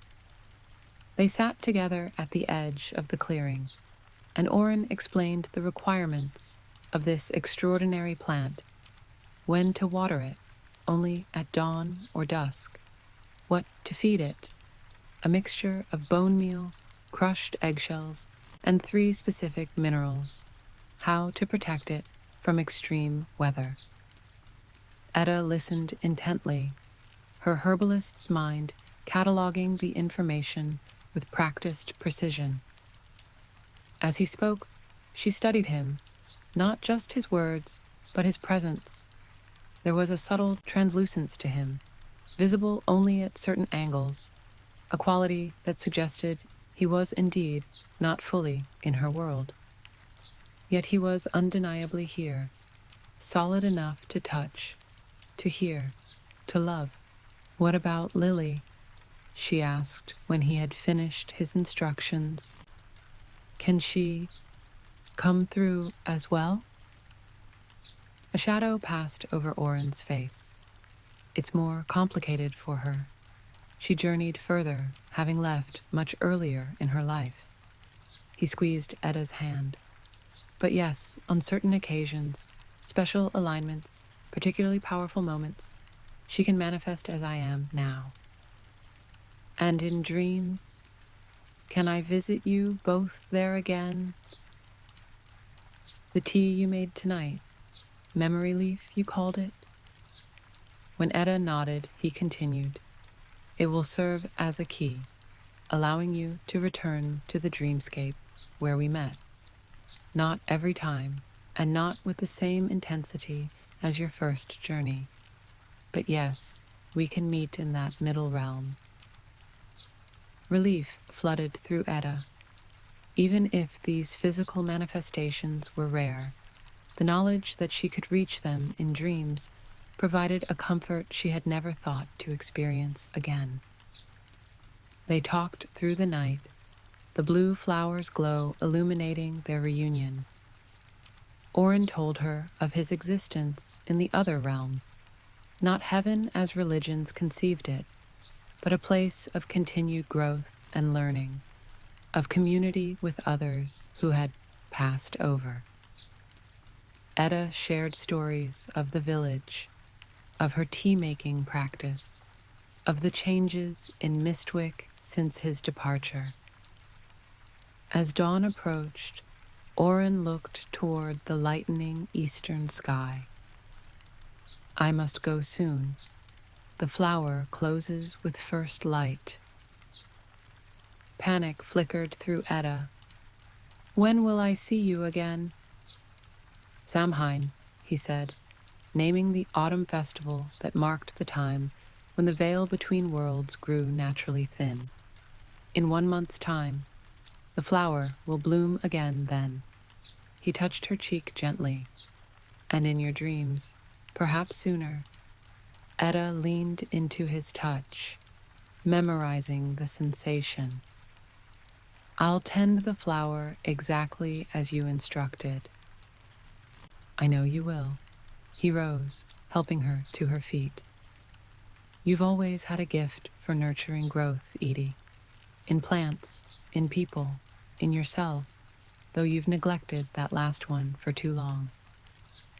She couldn't argue with that assessment.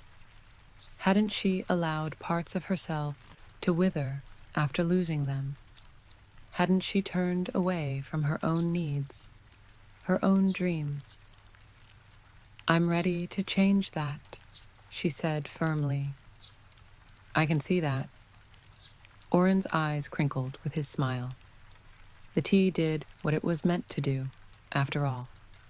Not just to connect you with us, but to reconnect you with yourself.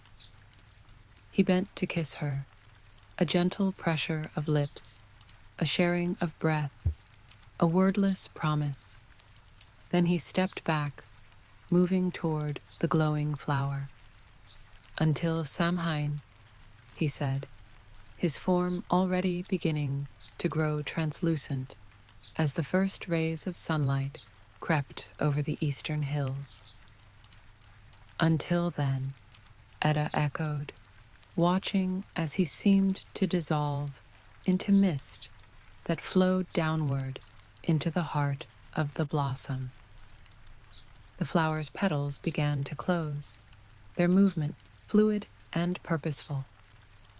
Within moments, what had been a fully bloomed blossom was once again a tight bud. The blue glow dimmed but didn't disappear entirely, leaving a faint luminescence, visible even in the strengthening dawn light. Edda knelt beside the plant, touching a fingertip to one closed petal. It felt cool and slightly damp, as substantial as any flower in her garden, yet unmistakably other. Thank you, she whispered to it, to Oren, to whatever forces had made this miracle possible. She rose and returned to her cottage, where Maren still slept soundly in the guest room. The day ahead would be full, visitors to receive, teas to craft, a grieving woman to help. But now, these tasks no longer felt like obligations that kept her from her grief. They were connections, opportunities to share what she had learned about the permeable boundary between love and loss. As she prepared for the day, setting water to boil and arranging her workspace, Edda felt an unfamiliar lightness in her movements. Not the ephemeral nature of her dream self, but a genuine unburdening. She had carried her grief for so long that its weight had become invisible to her, recognized only now in its partial absence. Outside, the village was waking, chimney smoke rising in the distance, birds greeting the new day with song. Edda opened her windows wider than she had in years, letting the morning air purify the cottage. On her workshop table, the tin of memory leaf caught the light, its simple label promising not escape from pain, but transformation of it. Beside it, Lily's letter lay open, the faded ink a testament to words that had waited patiently to be heard. Edda touched the spot on her palm where the locket had dissolved in her dream. Though no mark was visible, she felt a lingering warmth, as if the memory had been literally absorbed into her being. Now I remember without pain, she said softly, echoing Dream Lily's words.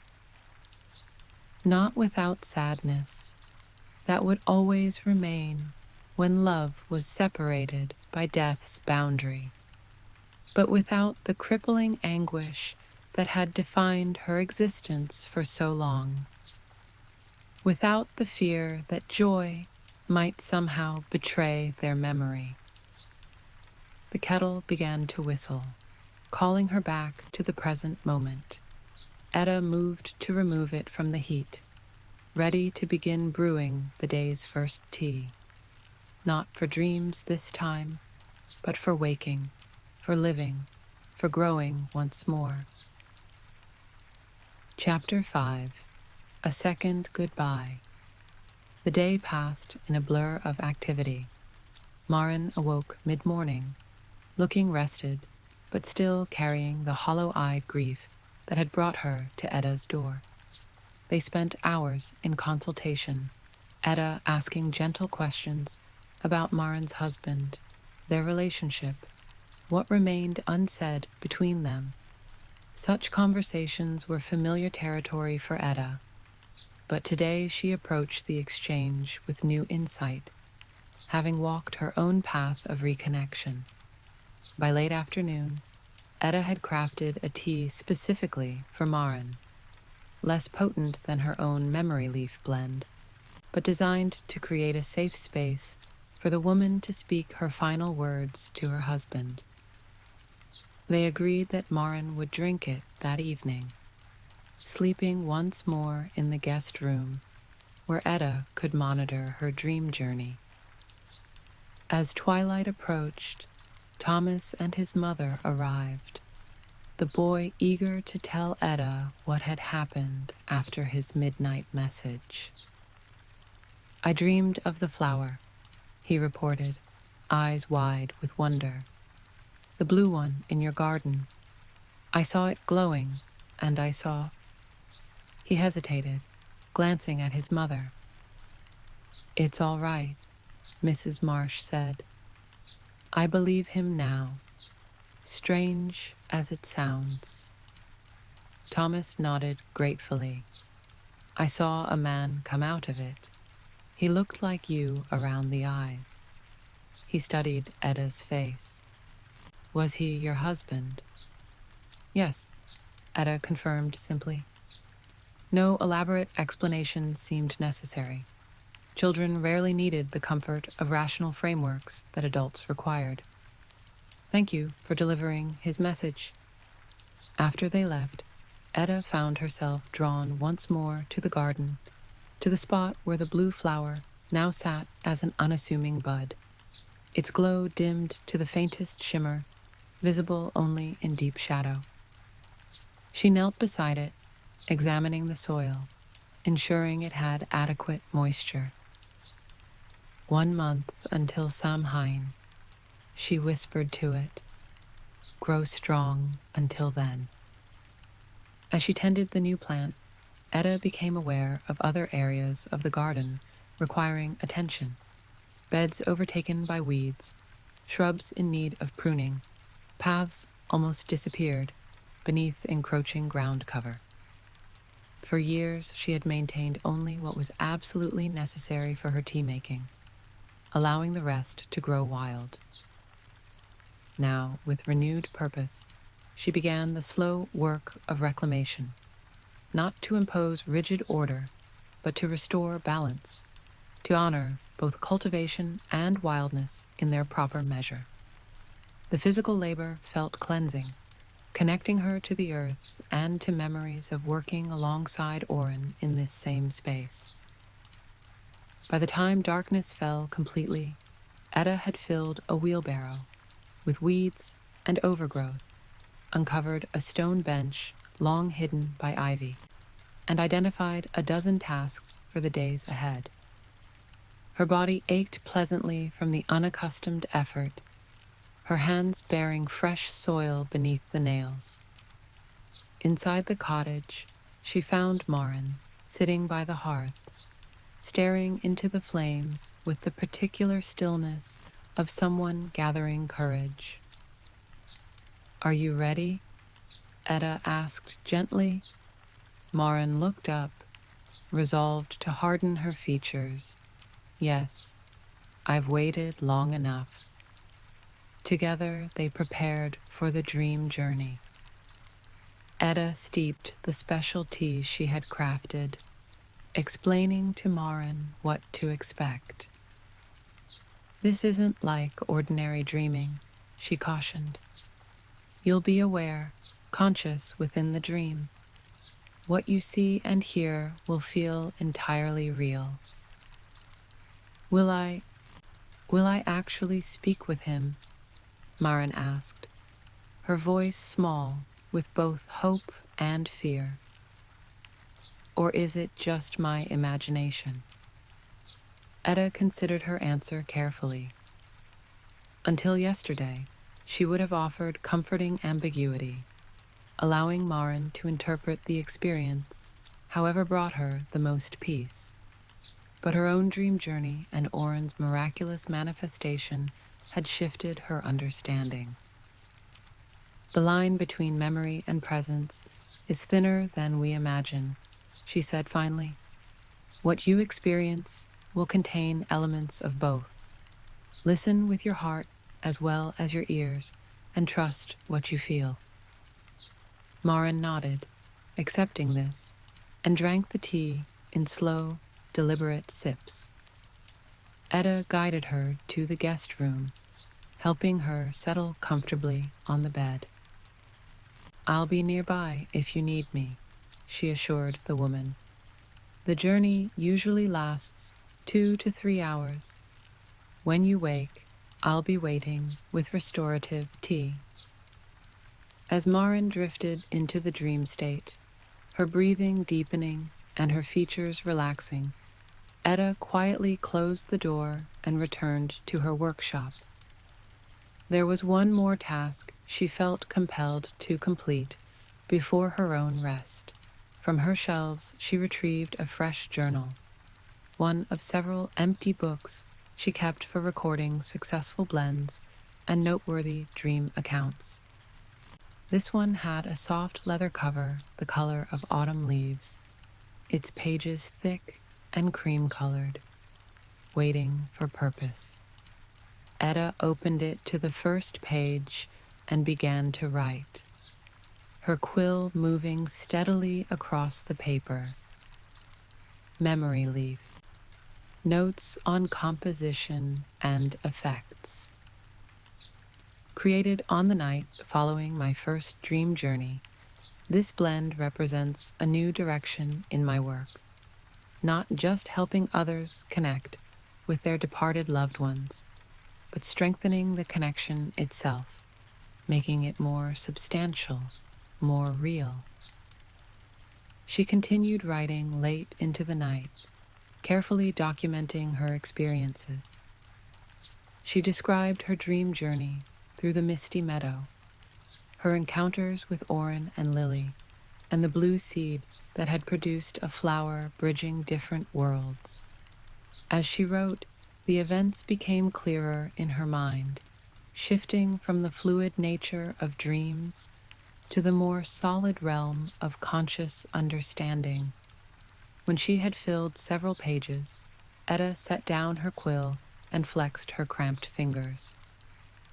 The simple act of recording her experiences felt significant, as if committing them to paper somehow affirmed their reality. A soft sound from the guest room drew her attention. Marin's dream journey must be concluding. Edda quickly prepared the restorative tea, peppermint and lemongrass, to ground the dreamer back in physical reality, with a touch of lavender to ease the transition.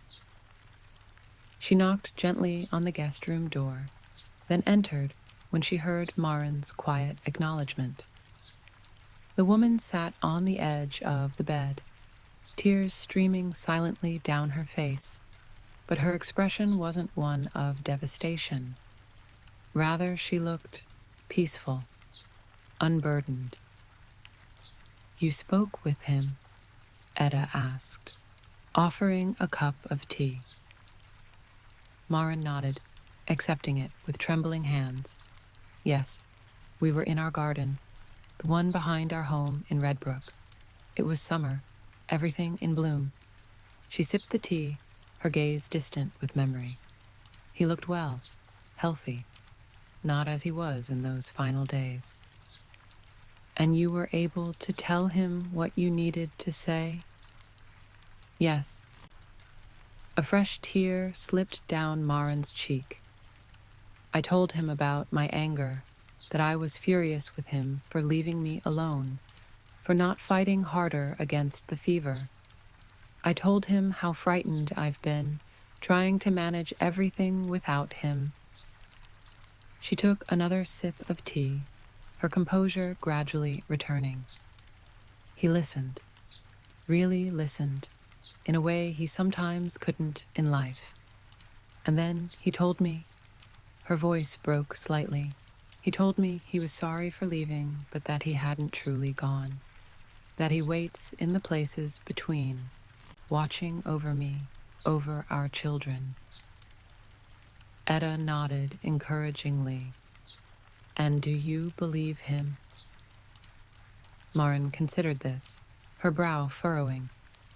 I'm not sure what I believe about after, but I believe he meant it. I believe he wouldn't want me paralyzed by grief.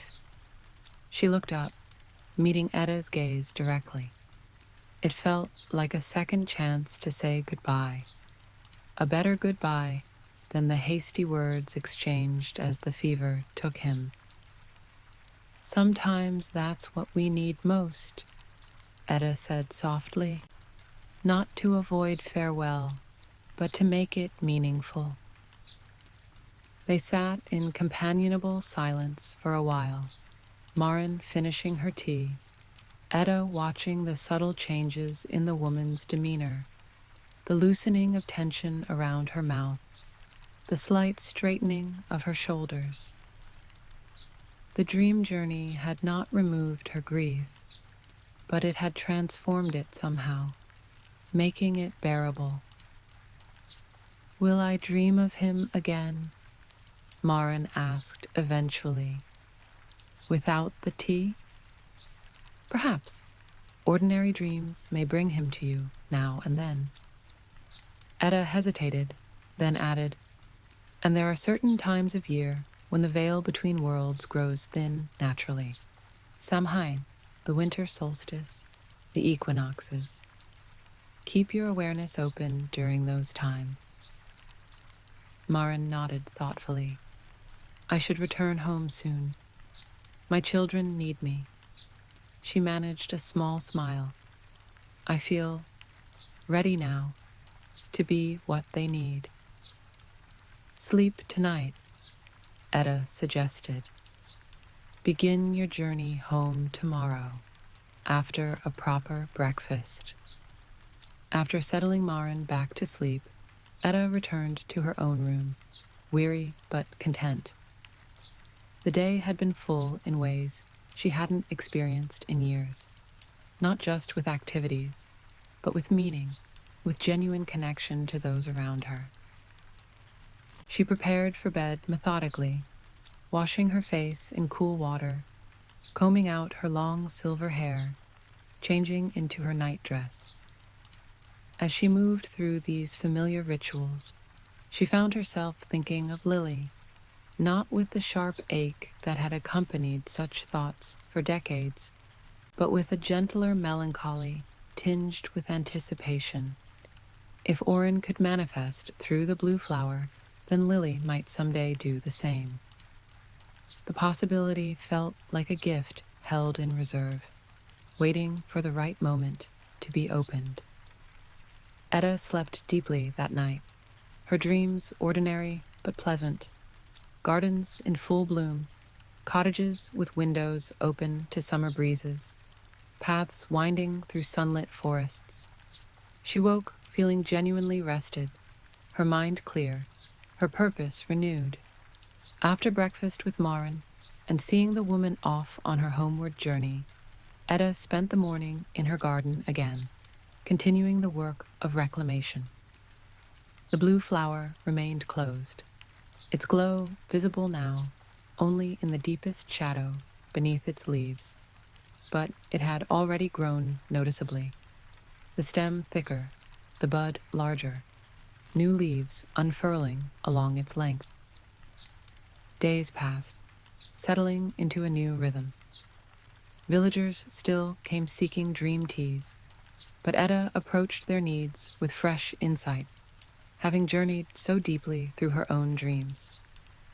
She found herself asking different questions, listening more carefully to what remained unspoken, and crafting her blends with even greater precision. Word spread of a change in the reclusive tea maker. Gerald Ellis, the postmaster, mentioned to the baker that Edda had invited him in for tea, a simple social gesture unprecedented in recent memory. Mrs. Marsh told the milliner how Edda had spent an hour showing Thomas the different herbs in her garden, explaining their properties with the patience of a born teacher. Old Mr. Finley informed anyone who would listen that the light has returned to her eyes. 1 week after her dream journey, Edda woke before dawn with a singular thought in her mind, clear and insistent as if spoken aloud. Today was the day to visit the lake. She dressed quickly in practical clothing, a woolen skirt, sturdy boots, a warm shawl against the autumn chill. After a hasty breakfast and leaving a note on her door, informing visitors she would return by midday, she set out along the forest path that led to the small lake on Mistwick's far side. The journey took nearly an hour, the path winding through woods, increasingly vibrant with autumn colors. When she emerged at the lake shore, the sun had fully risen, burning away the morning mist, to reveal water still and reflective as a mirror. Edda stood at the edge, her breath visible in the cool air, and gazed across to the small island of rocks where Dream Lily had danced. In reality, the island was less dramatic than in her dream, just a scattered collection of boulders breaking the lake's surface some 20 yards from shore. Yet they held the memory of countless summer days, of a small girl balanced precariously on their slippery surfaces, arms outstretched as if to embrace the sky. "I'm here," Edda said quietly to the empty air. For several minutes, nothing happened. Birds called from the surrounding trees. A fish jumped near the center of the lake, leaving expanding ripples, and a breeze rustled the autumn leaves. Ordinary morning sounds, ordinary morning sights.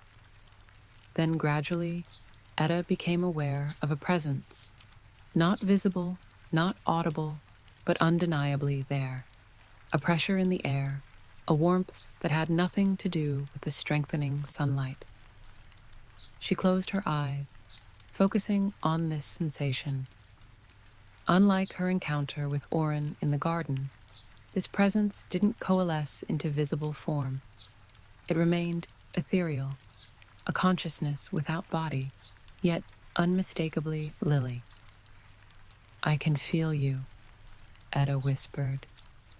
Is this how you visit?" No audible answer came, but within her mind, Edda sensed rather than heard a response. "Sometimes. It's easier this way until Samhain." The communication wasn't in words exactly, more like impressions that her mind translated into language. The sensation was disorienting, but not frightening, similar to the deeper levels of her dream journey, but occurring while fully awake. "The blue flower," Edda said. "Oren told me you might come through at Samhain, as he did." Again, that wordless response. "Yes, the flower bridges. But here at the lake, I can reach you differently. This place holds too many memories to remain completely separate." Edda nodded, understanding.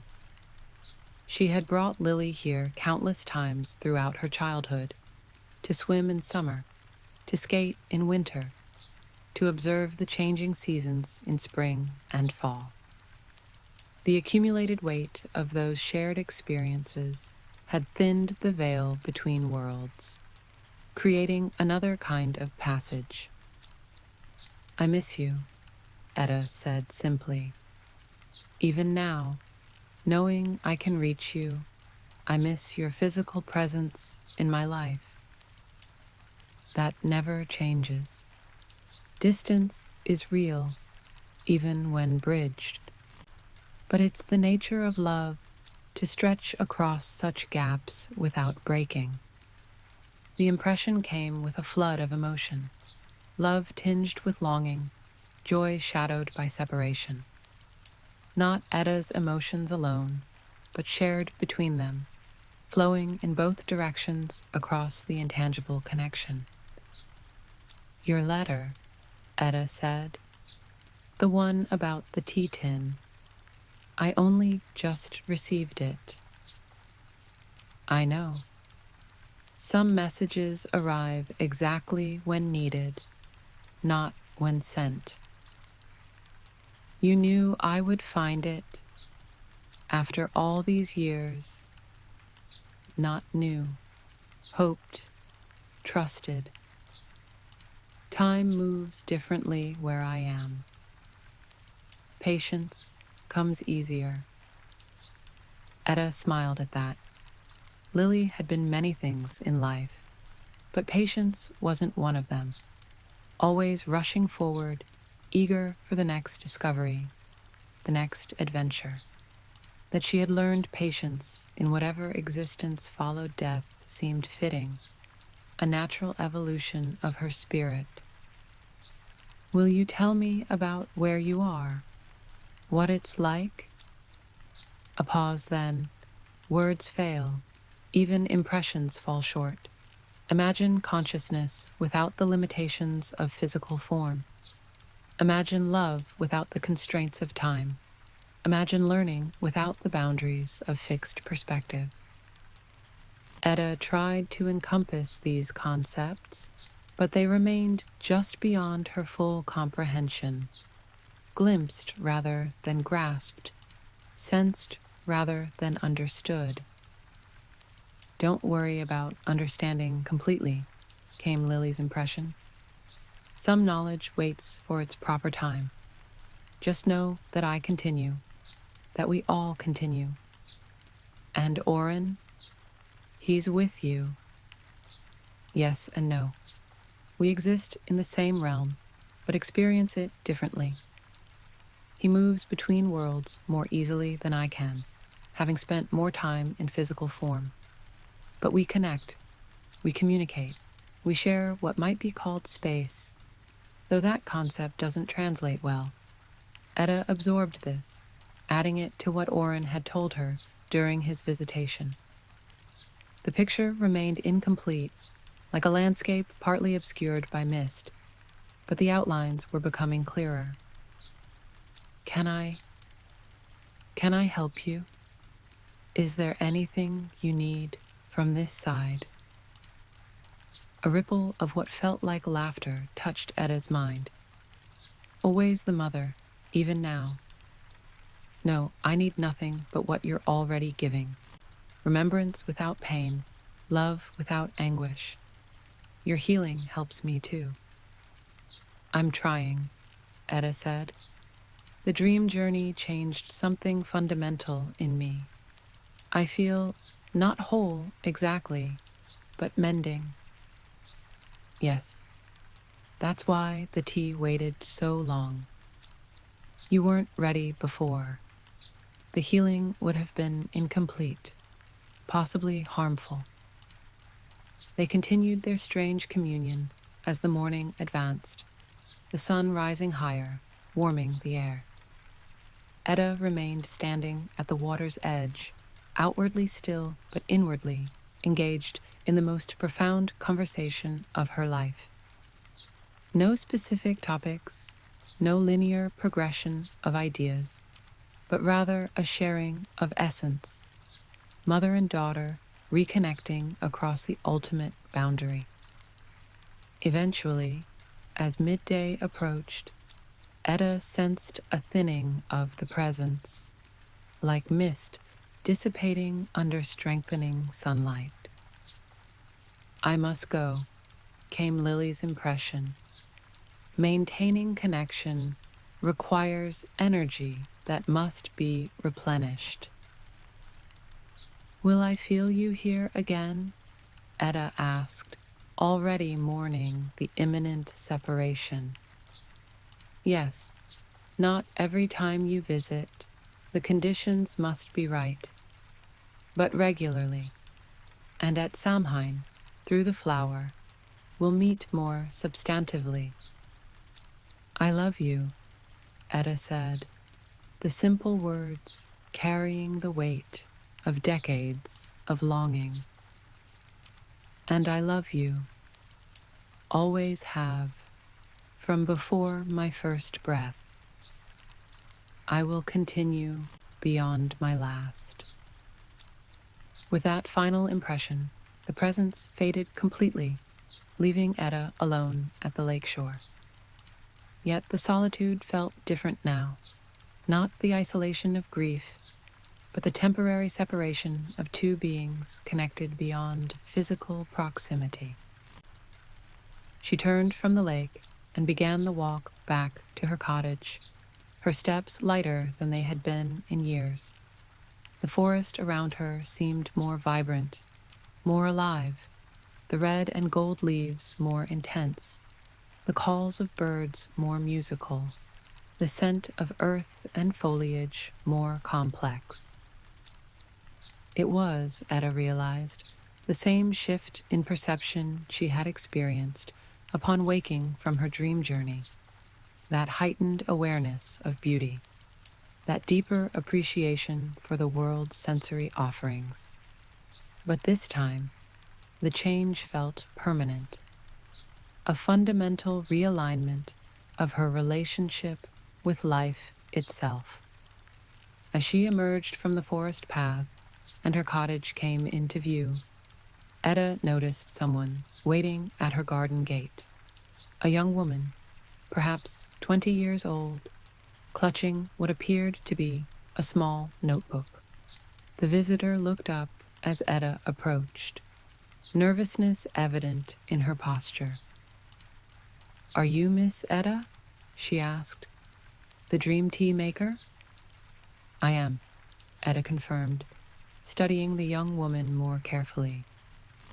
She wasn't from Mistwick.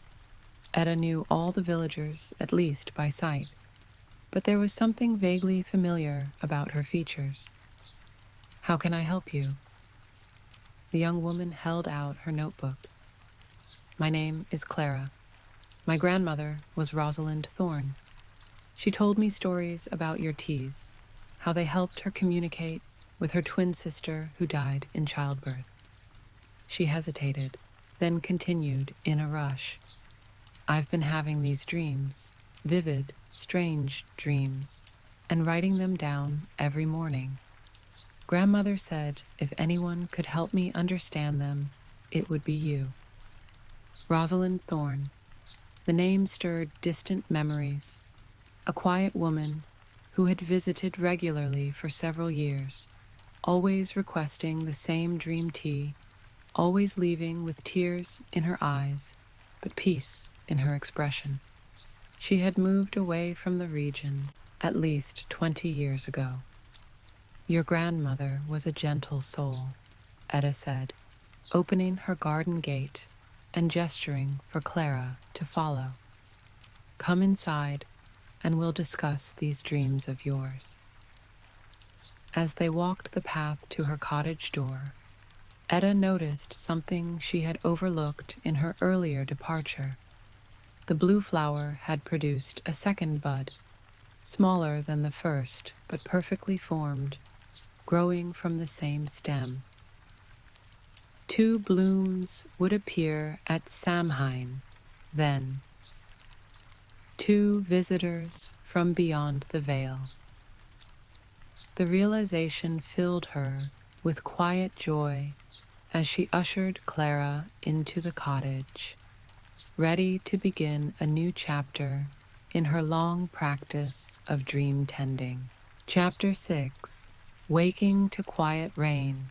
The month between Lily's lakeside visitation and Samhain passed with surprising swiftness. Edda found herself busier than she had been in years, her days filled with purpose and connection. Clara, Rosalind Thorne's granddaughter, became a regular visitor, arriving every third day to share her dream journal and learn from Edda.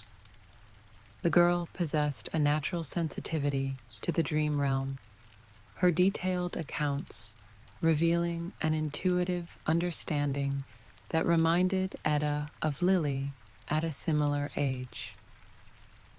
"You have a gift," Edda told her during their fourth session. "Your dreams aren't random, they're communications." "From whom?" Clara asked, wide-eyed. "Sometimes from parts of yourself you haven't fully acknowledged. Sometimes from those who've passed beyond. Sometimes from the collective knowledge that surrounds us all." Edda smiled at the girl's expression of wonder. Learning to distinguish between these sources is the first step in true dream work. Other changes unfolded throughout Mistwick. Word spread that Edda was reclaiming her once famous garden, and villagers began to appear with offerings. Gerald Ellis brought cuttings from his prized roses. Mrs. Marsh contributed a basket of river stones for path-making. Old Mr. Finley appeared one morning with his adult son and grandson, all three wielding tools to help clear the more overgrown sections. Edda accepted these gestures with growing ease, her long-held isolation giving way to a tentative community involvement. She hosted an afternoon tea for the village women, sharing her knowledge of herbal remedies for common ailments. She attended the harvest festival in the village square, contributing dream tea cookies that quickly became the event's most sought-after treat. Through it all, the blue flower continued to grow. By mid-October, it stood knee-high, its main stem thick as Edda's thumb, the two buds swelling visibly day by day. The plant's faint luminescence remained visible only in deep shadow or pre-dawn light, but its presence radiated a subtle energy that visitors often commented on without knowing its source. "There's something different about your garden," Clara remarked during one visit. "It feels awake somehow." Edda simply smiled, keeping the flower's true nature to herself. That secret remained too precious, too personal to share, even with the perceptive young woman who was rapidly becoming something between student and friend. As Samhain approached, Edda felt a growing anticipation, a humming awareness that vibrated just below a conscious thought. She prepared meticulously for the night when the veil would thin naturally, cleaning the cottage from roof to foundation, preparing special foods, and crafting a new blend of memory leaf tea with refinements based on her expanding understanding.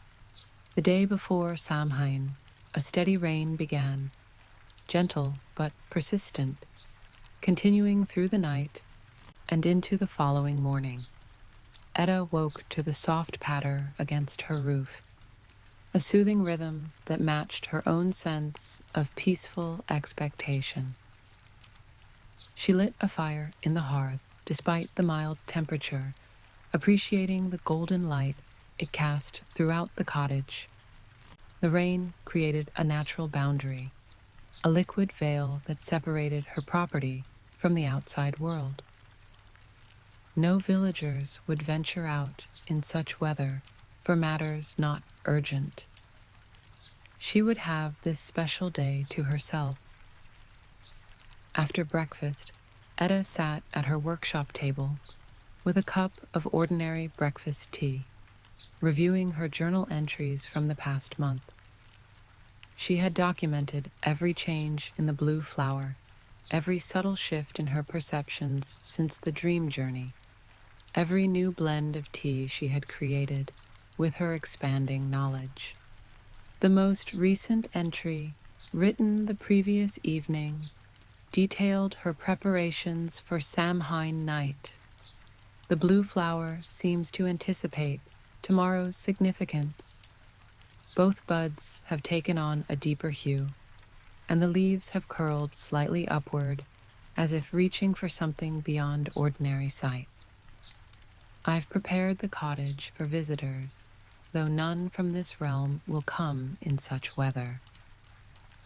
Memory leaf is steeping as I write this, the new batch more balanced than the first, with slightly less blue poppy and the addition of moonstone dust and star anise. I don't intend to journey as deeply this time, but rather to remain in the liminal space between waking and dreaming. Better to receive them when they come through the flower. Strange to think how much has changed in so short a time. 1 month ago, I was still wrapped in grief like a burial shroud. Now I feel not unmarked by loss, never that, but transformed by it. The pain has become something else, a doorway rather than a wall. Edda closed the journal, satisfied with her preparations. The house was clean, the garden tended as well as possible in the rain, and the special tea was ready for the evening. Nothing remained but to wait, to move through the day with mindful patience.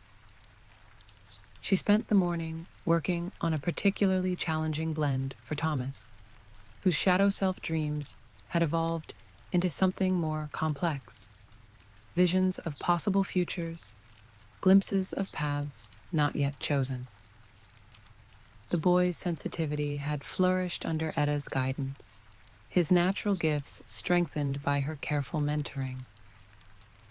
By midday, the rain had softened to a gentle mist that hung in the air without quite falling. Edda wrapped herself in a waterproof cloak and ventured into the garden to check on the blue flower. What she found exceeded all expectations. The plant had grown noticeably overnight, now standing waist high. Both buds had swelled to the size of apples. Their color deepened to a cobalt blue that seemed to absorb light rather than reflect it. The entire plant pulsed with barely contained energy, like a living heartbeat beneath the surface of its stem and leaves. Soon, Edda whispered, reaching out to stroke a rain-damp leaf. The plant quivered at her touch, responding with a brief intensification of its subtle glow. She returned to the cottage, removed her damp cloak, and stoked the fire. The afternoon lay before her like an invitation to embrace stillness. Rather than filling the hours with activity, Edda chose to simply be present, sitting by the window with a cup of plain mint tea, watching the mist drift through her garden and listening to the occasional drip of water from the eaves. This kind of patience had once been difficult for her. In the years after losing Lily and then Oren, stillness had felt dangerous, an empty vessel too easily filled with grief. She had kept busy, focusing on others' needs and using activity as a barrier against her own pain. Now, she welcomed the quiet. The cottage settled around her, its familiar creaks and sighs a form of conversation between old friends. Outside, birds began to emerge as the rain lessened, their calls tentative at first, then growing more confident. As dusk approached, Edda felt a subtle shift in the air, not just the natural transition from day to night, but something more significant. A thinning, a softening of boundaries. Samhain was near, the time when the veil between worlds grew permeable by nature's own rhythms. She prepared a simple supper, vegetable soup made from garden produce, warm bread from the village bakery, a small glass of elderberry wine. She ate mindfully, savoring each bite, each sip, aware that this meal marked a transition between ordinary time and sacred time. After washing her dishes and setting them to dry, Edda prepared for the night ahead. She changed into a clean dress, not her usual practical attire, but a garment of deep blue linen she had sewn years ago and never worn. Its color echoed the blue flower, a connection she hadn't consciously planned but now recognized as fitting. She brushed out her long silver hair, leaving it unbound rather than in its usual practical braid. The face that looked back at her from her small mirror showed the inevitable marks of age, lines at eyes and mouth, softening along the jaw, the slight stoop of shoulders that had carried many burdens. Yet there was also a vibrancy there, a light behind her eyes that had been absent for too long. "There you are," she murmured to her reflection. "Welcome back." When full darkness arrived, Edda lit candles throughout the cottage, not for practical illumination, but as beacons, as welcome. On her workshop table, she arranged everything needed for the memory leaf tea. Her finest porcelain cup, a small silver spoon, a jar of wild honey, the carefully measured leaves in a ceramic strainer. The kettle had just begun to sing when she felt it, a pulse of energy from the garden, powerful enough to register as a physical sensation against her skin. The blue flower was awakening. Edda quickly removed the kettle from the heat and hurried to the door, pausing only to wrap her shawl around her shoulders before stepping into the night. The garden glowed with ethereal light. The blue flower stood transformed, both buds fully opened, their petals spread wide to reveal centers that shimmered like captured starlight. The plant had grown again, now standing taller than Edda herself, its leaves unfurled like welcoming hands. As she approached, moving carefully along the damp path, Edda saw mist rising from the ground around the flower's base, not the natural evening mist of a rainy day, but something more purposeful, coalescing into distinct shapes. Two figures formed gradually, one tall and solid, the other smaller and more translucent. Orin and Lily, emerging through the doorway the flower provided. Orin appeared first, his form solidifying until he stood as real as he had during their first garden meeting. He wore different clothes this time, not gardening attire, but the formal suit he had worn on their wedding day, dark and dignified against the flower's blue glow. "Hello, Edie," he said, his voice clear in the night air. Lily's manifestation took longer, her form remaining slightly translucent even when fully emerged. She appeared as the adult woman Edda had seen in her dream, but dressed in flowing clothes of no particular time or style. A simple white dress that seemed to merge with the mist at its edges. Her dark hair hung loose around her shoulders, threaded with that distinctive streak of silver. "Mother," she said, the word carrying all the love that had ever existed between them. Edda stood motionless, overwhelmed by their presence. In her dream journey, she had been prepared by the altered state of consciousness, the gradual transition from ordinary reality. This was different. These were no dream figures, but actual presences, standing in her physical garden under the actual night sky. "You came," she managed finally, her voice barely above a whisper. "Of course we came," Oren said. "It's Samhain, and the flower has grown strong with your care." "We've been waiting for this night," Lily added, her voice carrying a strange resonance, as if coming simultaneously from far away and very near. Edda stepped closer, reaching out. Oren took her hand immediately, his touch warm and solid. Lily's hand, when Edda grasped it, felt cooler, less substantial, but undeniably present. "Come inside," Edda said. "I've prepared tea, and the cottage is warm." They followed her along the garden path, their footsteps making no sound on the damp earth. At the cottage door, Edda hesitated, suddenly wondering if they could enter, if there were rules or limitations to their manifestation. Oren seemed to read her thoughts. "We can enter," he assured her. "Tonight, we're as close to physical as possible." The cottage welcomed them with candlelight and hearth warmth. Edda guided them to the sitting area near the fire, where comfortable chairs formed a small circle. The scene struck her as both ordinary and miraculous.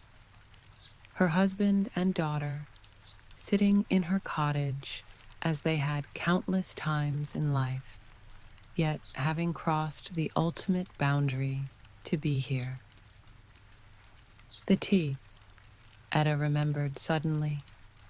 "I should finish preparing it." "Let me help," Lily said, rising. She followed Edda to the workshop table, watching as her mother poured hot water over the waiting leaves. "Memory leaf," Lily observed, reading the tin's label. "The blend has evolved." "As have I," Edda replied.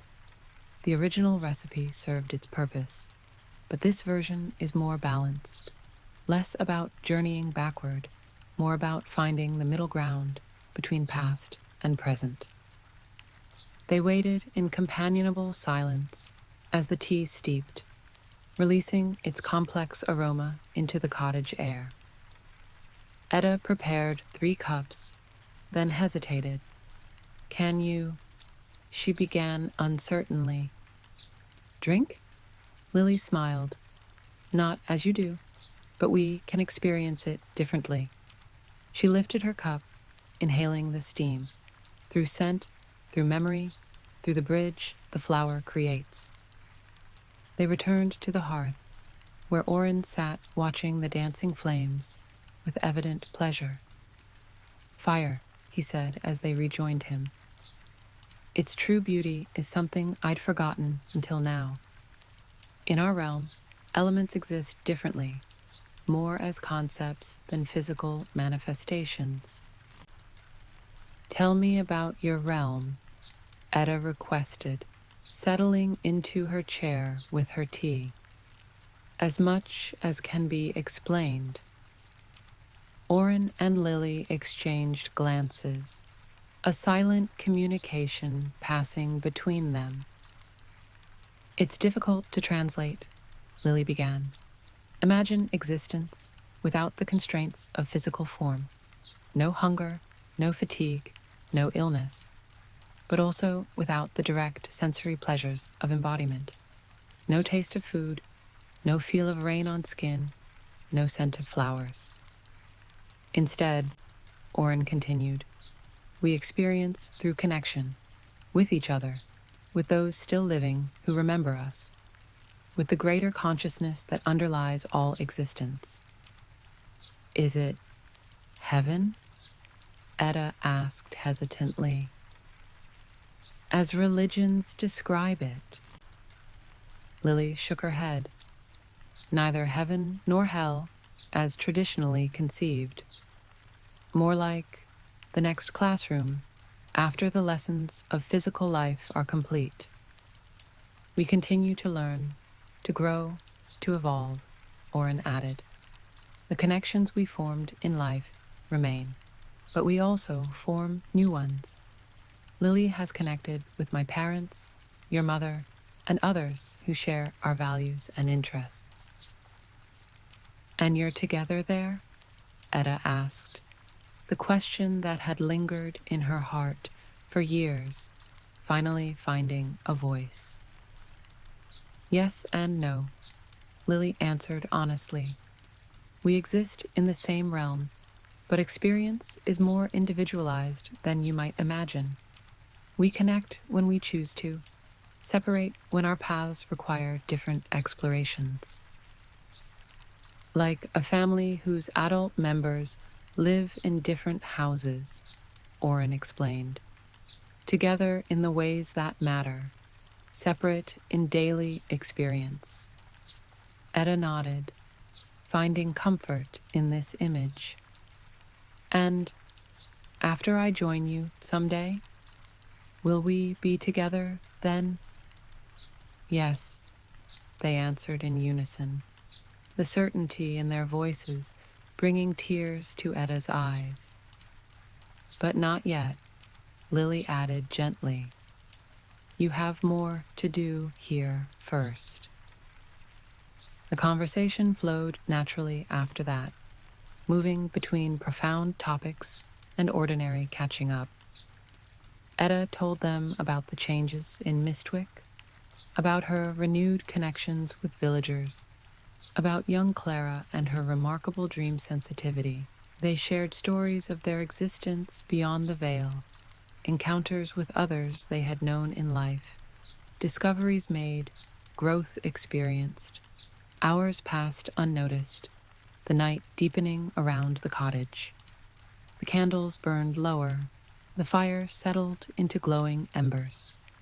Outside, the mist thickened, wrapping the garden in a protective cocoon that isolated their reunion from the ordinary world. When the grandfather clock struck midnight, a subtle change came over both visitors, a brief flickering of their forms, a momentary transparency. The flower's energy wanes, Oren explained, noticing Edda's concerned expression. We can remain until dawn, but our manifestation will gradually become less solid. Let's move to the garden, Lily suggested. Closer to the flower, we can maintain form more easily. They relocated to the garden bench Edda had recently uncovered from years of ivy overgrowth. Though the night air was cool, Edda felt no discomfort, wrapped in her shawl and seated between her husband and daughter. Above them, the clouds had partly cleared, revealing patches of star-strewn sky between wisps of mist. Your garden is coming back to life, Lily observed, looking around at the beds Edda had begun reclaiming. Like you. One tends the other, Edda agreed. Working the soil has helped me remember who I was before grief became my primary identity. You were always more than your sorrows, Oren said, his arm settling around her shoulders. Though less solid than earlier in the evening, his touch still carried warmth and weight. Even at your most withdrawn, your essential self remained, waiting like seeds beneath winter ground. I didn't believe that for a long time, Edda admitted. I thought grief had permanently altered me, like a plant trained to grow away from light. And now? Lily asked. Edda considered this. Now I understand that grief itself was a kind of growth, painful, unwanted, but growth nonetheless. It carved new channels through my being, channels that can now carry joy as well as sorrow.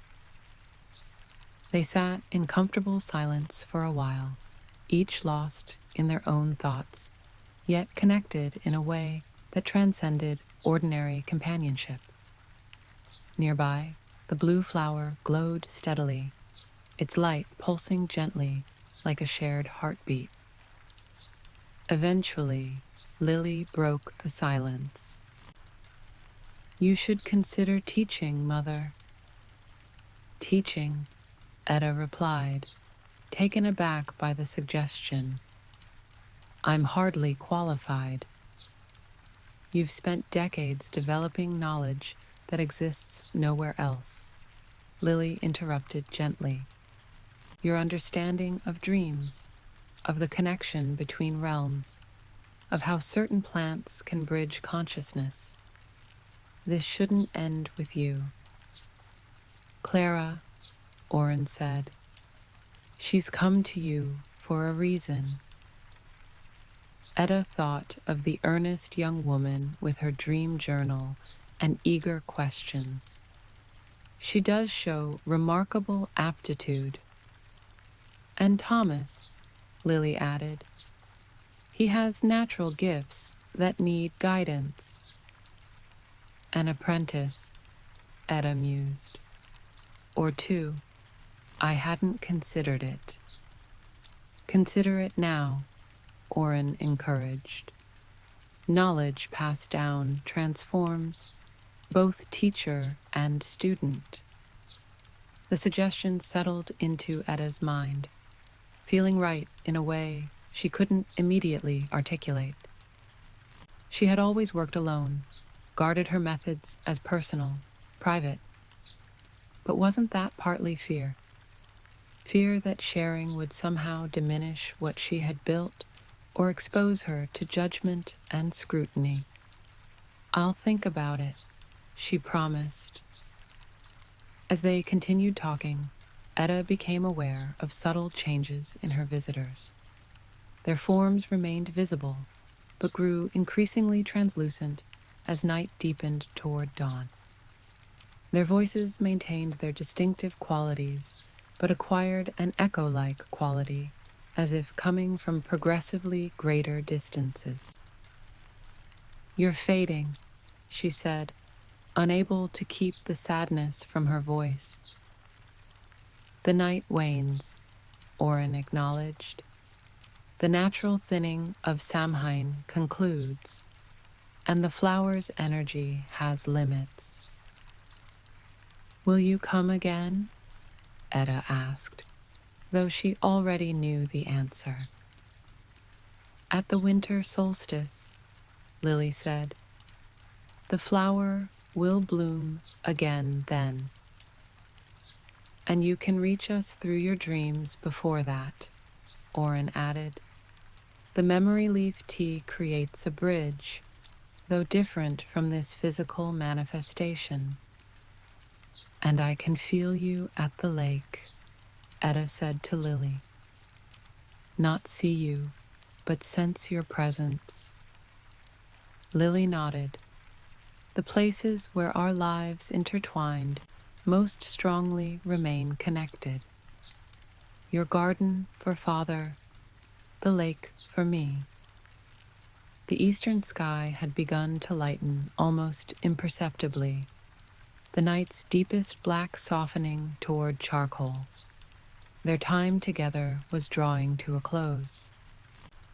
"Before we go," Oren said, reaching into his pocket, "we have something for you."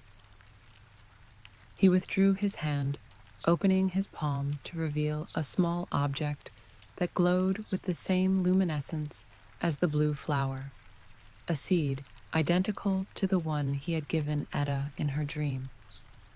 "Plant this beside the first," he instructed. "It will grow differently, with red blossoms instead of blue. Together, they'll create a more permanent bridge."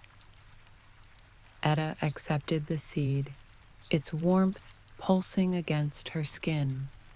red and blue together, masculine and feminine energies, Lily explained.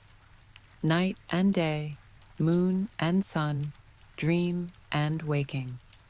The pairing creates balance. The sky continued to lighten, and with it, Orin and Lily grew fainter, their forms becoming more mist than substance. Yet their expressions remained clear, love and reassurance radiating through the growing translucence. It's time, Orin said softly. Edda nodded, fighting back tears. This wasn't a final goodbye. She understood that now, but a temporary parting, a turning of the wheel that would bring them together again. Still, separation brought its own sorrow, however temporary. Until the solstice, she said, her voice steady despite the emotion behind it. Until then, they echoed. Lily reached out, her nearly transparent hand brushing Edda's cheek in a touch light as moth wings. Remember, without pain, she whispered, echoing her words from the dream. Orin bent to kiss Edda's forehead, his lips leaving a lingering warmth. Tend the gardens, he murmured, both of them. Then they were gone, not suddenly vanished, but gradually merged with the morning mist, their forms dispersing into the awakening day. The blue flower's glow dimmed as sunrise approached, its petals slowly closing until it once again became two tight buds on a single stem. Edda remained on the garden bench, the red seed clutched in her palm, watching as dawn fully arrived. Birds began their morning songs. A gentle breeze stirred the remaining mist. Distant sounds of the village coming to life drifted across the fields. When the first direct sunlight touched the garden, Edda finally rose, muscles stiff from hours of sitting in the cool night air. She walked to the blue flower and knelt beside it, digging a small hole with her fingers at its base. The red seed went into the earth with a whispered thank you, covered gently with soil, still damp from yesterday's rain. Inside the cottage, evidence of her visitors remained. The 3 teacups arranged around the hearth, the chairs pulled into an intimate circle, a single dark hair caught on the cushion where Lily had sat. Edda moved through the room slowly, not erasing these traces, but acknowledging them, grateful for their confirmation that the night had been no dream. She opened all the windows despite the morning chill, letting fresh air flow through every corner. The cottage felt different somehow, not just occupied by her solitary presence, but filled with something larger, as if the visitation had left an invisible residue of connection that permeated the very walls. Too energized for sleep despite the night's vigil, Edda prepared a simple breakfast and sat by the eastern window, watching the day brighten.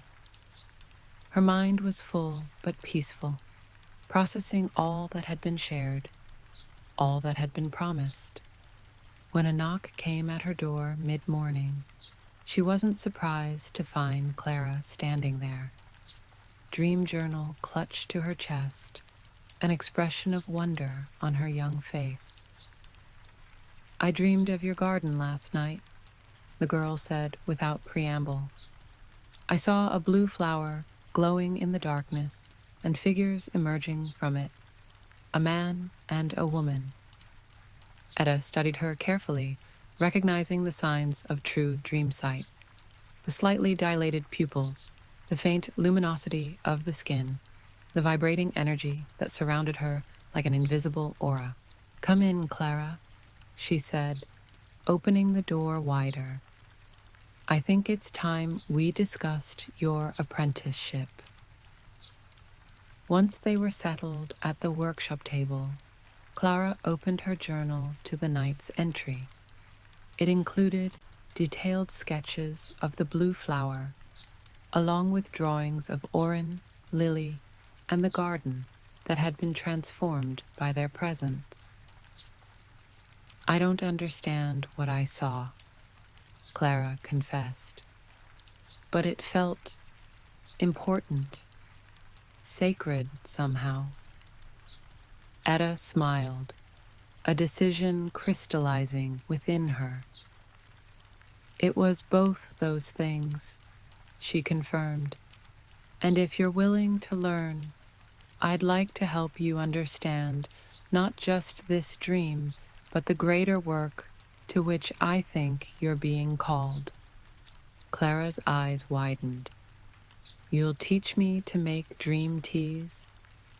"That and more," Edda promised. "Much more." Outside, a soft rain began to fall again. Gentle, nourishing, perfect for newly planted seeds in fertile ground. Chapter 7. The Blend of Memory. Winter settled over Mistwick like a quilt drawn up to the chin of the world. Not harsh, but insulating, wrapping the village in stillness and contemplation. Snow arrived in gentle layers rather than dramatic storms, accumulating gradually until the landscape was transformed into rounded shapes and softened edges.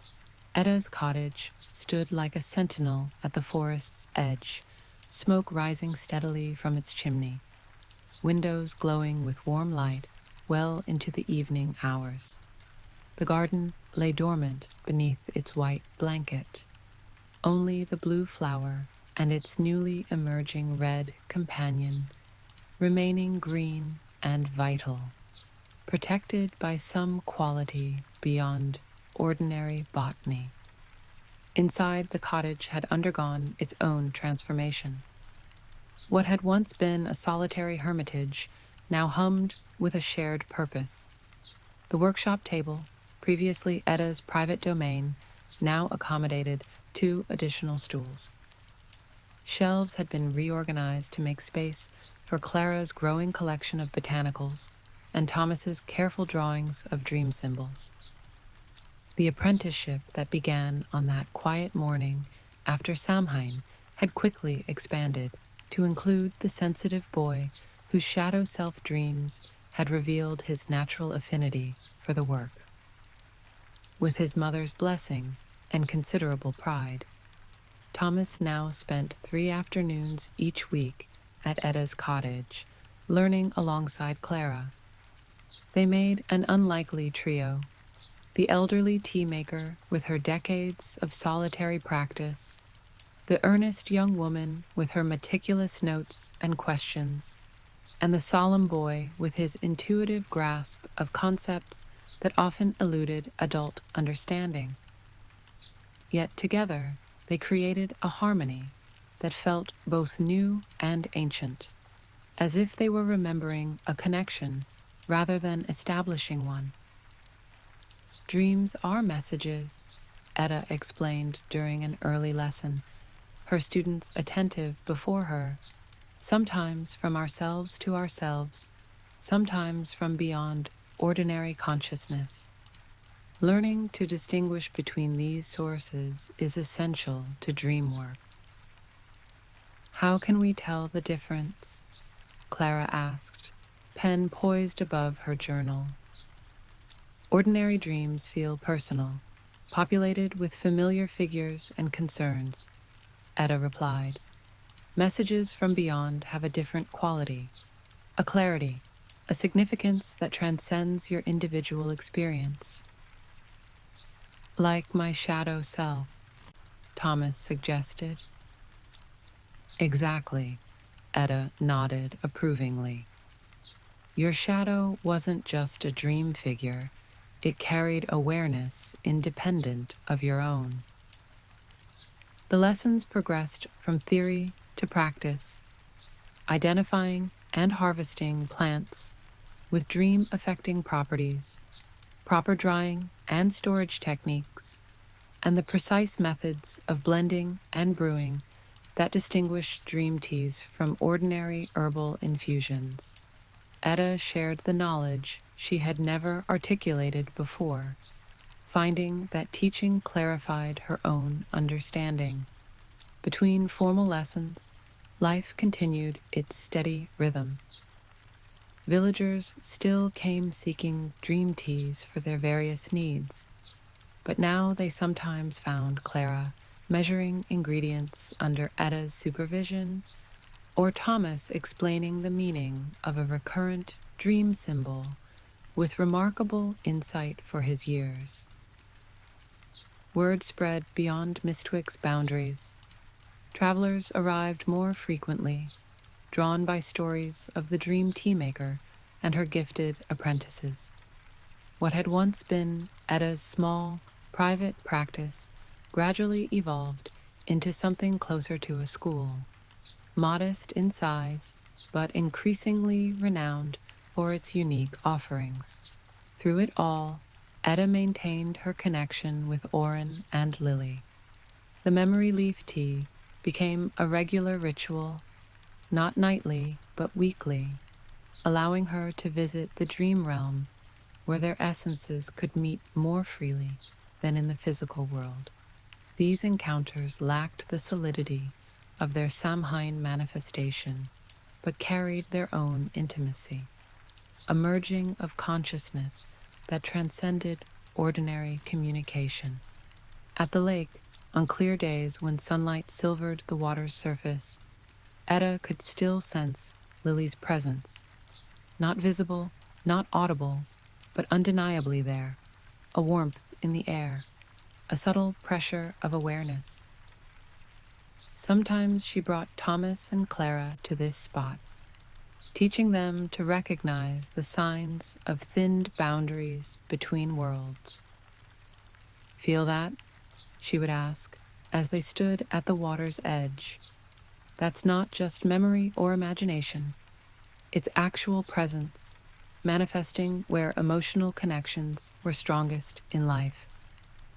The red seed Orin had given her at Samhain germinated quickly, sending up a shoot beside the blue flower.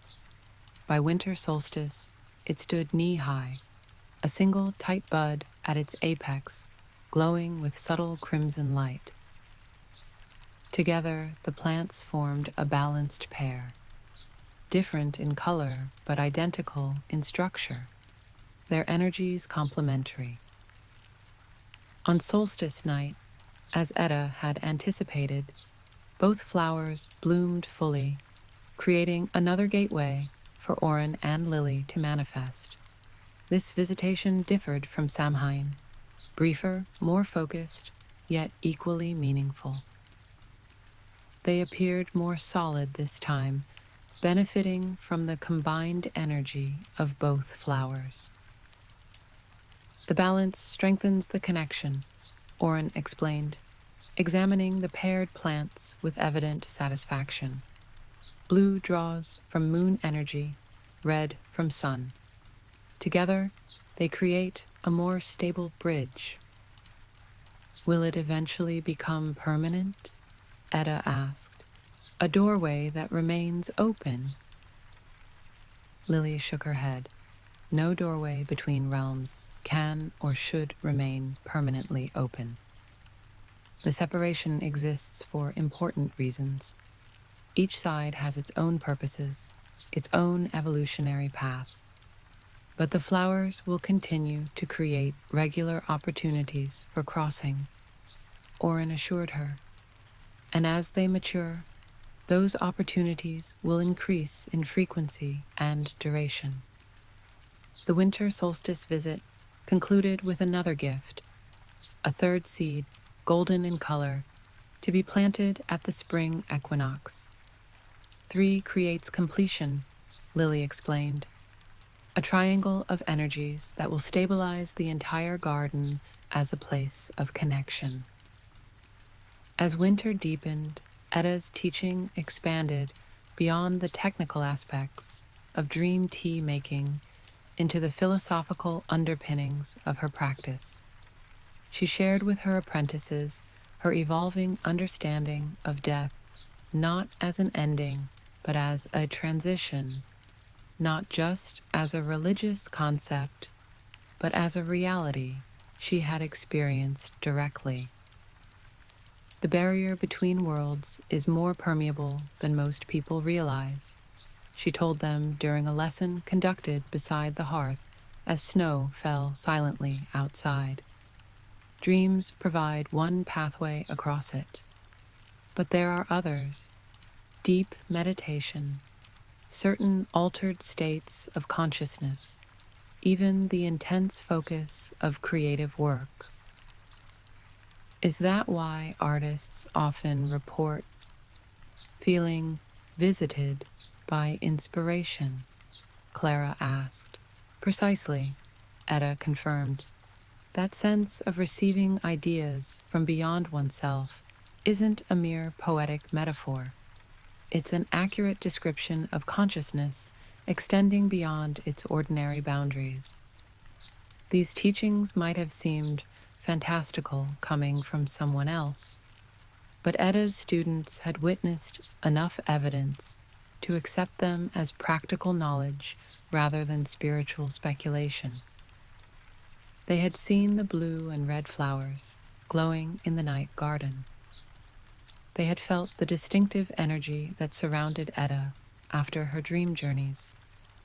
They had experienced their own altered perceptions through carefully supervised tastes of milder dream teas.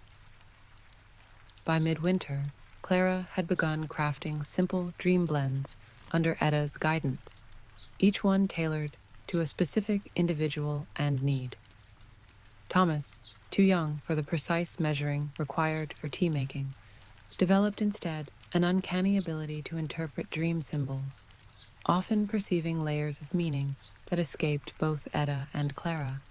Together, they formed a complete circuit, Edda with her decades of knowledge and direct experience of cross-realm communication, Clara with her meticulous approach to the botanical aspects and growing sensitivity to energetic subtleties, Thomas with his natural gift for dream interpretation and an innocent wisdom that guided him.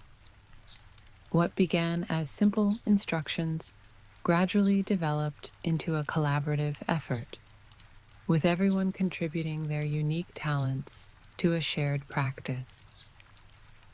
As winter slowly gave way to early signs of spring, Edda began to reflect on the changes in her life with a sense of quiet wonder. The cottage, that had once been a place of isolation, had become a center of community. The knowledge she had guarded as private now flourished in being shared. The grief that had defined her for so long had transformed into something else, not gone, but integrated, a dark thread in a larger, more colorful weaving. On a mild late winter morning, as she sat at her workshop table, formulating a new blend, Edda was struck by sudden inspiration. She set aside her current work and reached for fresh ingredients: rose petals for love, honey powder for sweetness, sea salt for purification, blue poppy for dream walking, red clover for transition, golden calendula for illumination. Working with practiced precision, she combined these elements in careful proportions, adding at the last moment a pinch of dust from dried lily petals and a fragment of oak moss that Oren had particularly loved in life. The resulting blend carried a complex aroma, floral and earthy, sweet and sharp, familiar yet unique. When Clara arrived for her afternoon lesson, she found Edda still at the table, the new blend before her in a simple wooden box. "What have you created?" Clara asked, recognizing from Edda's expression that this was no ordinary tea. "Memory leaf," Edda replied. but refined, evolved. She gestured for Clara to inhale the blend's aroma. What do you perceive? Clara closed her eyes, breathing deeply. It's multi-layered. I detect the blue poppy, of course, and rose. But there's something else, something I can't quite name. That's intentional, Edda said. Some components should remain mysterious, even to those who understand the craft. The mystery itself is an ingredient, creating space for the unexpected. She closed the wooden box and labeled it simply memory, rather than the previous memory leaf. This new name felt right, acknowledging that memory itself was the active principle, not just the botanical ingredients. Is this for a particular person? Clara inquired. For anyone who needs to remember without pain, Edda answered, which, in truth, is most of us at some point in our lives. The completion of this blend marked a milestone in Edda's journey, the transformation of her personal healing into something that could serve others facing similar wounds. She had come full circle, returning to her original purpose as a tea maker, but with deeper understanding, greater skill, and a more expansive vision. Village life quickened with the season. The annual spring market brought traders from neighboring communities, filling Mistwick's small square with colorful stalls and lively conversation. For the first time in years, Edda participated fully, setting up a modest table offering dream teas and Clara's handcrafted dream journals. The response surprised her. People who had known her only by reputation now approached directly, curious about her work, interested in the dream interpreting services Thomas quietly offered from a small chair beside their table. By day's end, they had established a dozen new connections and scheduled consultations with individuals from as far as Thornfield. You've become quite the businesswoman, Gerald Ellis teased, as he helped them pack up their unsold items. The postmaster had become a regular visitor to Edda's cottage in recent months, often arriving with small gifts, early spring flowers, a jar of honey from his own bees, once a finely carved wooden box perfect for storing special tea blends. Hardly that, Edda demurred. But it feels right to engage more directly with the wider community. It suits you, he said, his tone warming. This emergence. The simple observation touched her deeply. Gerald had known her through all her phases, from the young wife and mother she'd been when first arriving in Mistwick, through her grief-stricken withdrawal after losing Lily, through her years of reclusive tea-making. That he had noticed and approved of her recent changes meant more than he likely realized. As spring advanced toward summer, the golden flower grew rapidly, soon matching its companions in height. The triangle they formed became a focal point in the garden, their subtle energies creating a palpable field that sensitive visitors often commented on before being told of the plant's significance. It feels sacred here, a woman from Amber Hill observed during a consultation. Like a church, but more natural somehow. Edda simply smiled, keeping the flower's true nature private. Though she shared much of her knowledge now, some secrets remained too precious, too personal for general distribution. Her teaching of Clara and Thomas continued to evolve, moving beyond technique into the deeper philosophical aspects of dream work. She told them of her own journey, not just the dream tea experience, but her subsequent encounters with Orin and Lily, the discovery of the blue flower's properties, the establishing of regular communication across the boundary between worlds. I'm sharing this not as a doctrine to be accepted, she emphasized, but as one experience among many possibilities. Each of you will develop your own understanding, your own methods of navigating these realms. Clara absorbed these teachings with her characteristic thoroughness, filling journal after journal with observations, questions, and reflections. Thomas received them more intuitively, often grasping concepts before they were fully articulated, sensing connections that adults might overlook in their more structured thinking. One afternoon in late spring, as the lesson concluded and Thomas had already departed for home, Clara lingered at the workshop table, an unasked question evident in her expression. "What is it?" Edda prompted gently. "I've been wondering," Clara began, then hesitated, gathering courage. "Would you consider, that is, might I become more than an apprentice? Could I learn to live as you do, making this work my life's focus?" The question didn't surprise Edda. She had sensed Clara's growing commitment, had noticed the young woman's increasing reluctance to leave at day's end, had observed her deep satisfaction in even the most mundane aspects of dream tea craft. "You wish to become my successor," Edda stated simply.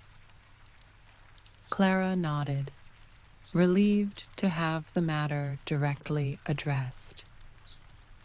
"If you think me worthy." "Worthiness isn't the question," Edda replied. "You have both the aptitude and the dedication. The question is whether this path truly calls to you above all others." "It does," Clara said without hesitation.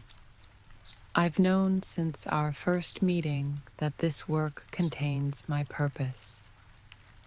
Edda considered the young woman before her, barely 20, with her whole life ahead, yet already certain of her direction. There was a clarity in Clara's gaze, a steadiness that reminded Edda of Lily at a similar age. "There would be conditions," Edda said finally. "Not restrictions, but necessary preparations. You would continue as apprentice for at least 2 more years, mastering every aspect of the craft. You would need to build your own relationship with the dream realm, independent of my guidance.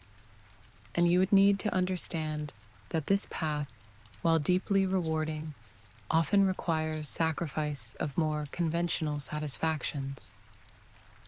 "I understand," Clara said solemnly, "and I accept those conditions." "Then yes," Edda smiled, "I would be honored to prepare you as my successor." The decision felt right, a natural extension of the changes that had been unfolding since that first night with the memory leaf tea. Edda had received gifts beyond measure through her reconnection with Orin and Lily. Now, she could extend that gift forward, ensuring that her lifetime of knowledge continued beyond her own years. Summer arrived in full splendor, the longest days filling Edda's garden with abundant growth and vibrant color. The 3 flowers, blue, red, and gold, now stood taller than any human, their buds swelling as they prepared for the summer solstice blooming. On the solstice eve, Edda sat with Clara in the garden, explaining what would occur the following night. "All 3 will bloom simultaneously," she said, "creating a gateway, larger and more stable than any previous manifestation. Orin and Lily will come through with greater solidity, able to remain longer. And I'll be able to see them? Clara asked, awe in her voice. Yes, you've developed sufficient sensitivity now to perceive cross-realm manifestations. Edda paused, then added, this will be your first direct experience of what we've discussed theoretically. It may be overwhelming. I'm ready, Clara assured her, though her voice betrayed a mixture of excitement and apprehension. Edda smiled, recognizing in Clara's response the same combination of emotions she had felt before her own first encounter. We'll prepare together tomorrow, she promised. For now, rest. Dreamsight requires a clear mind and rested body.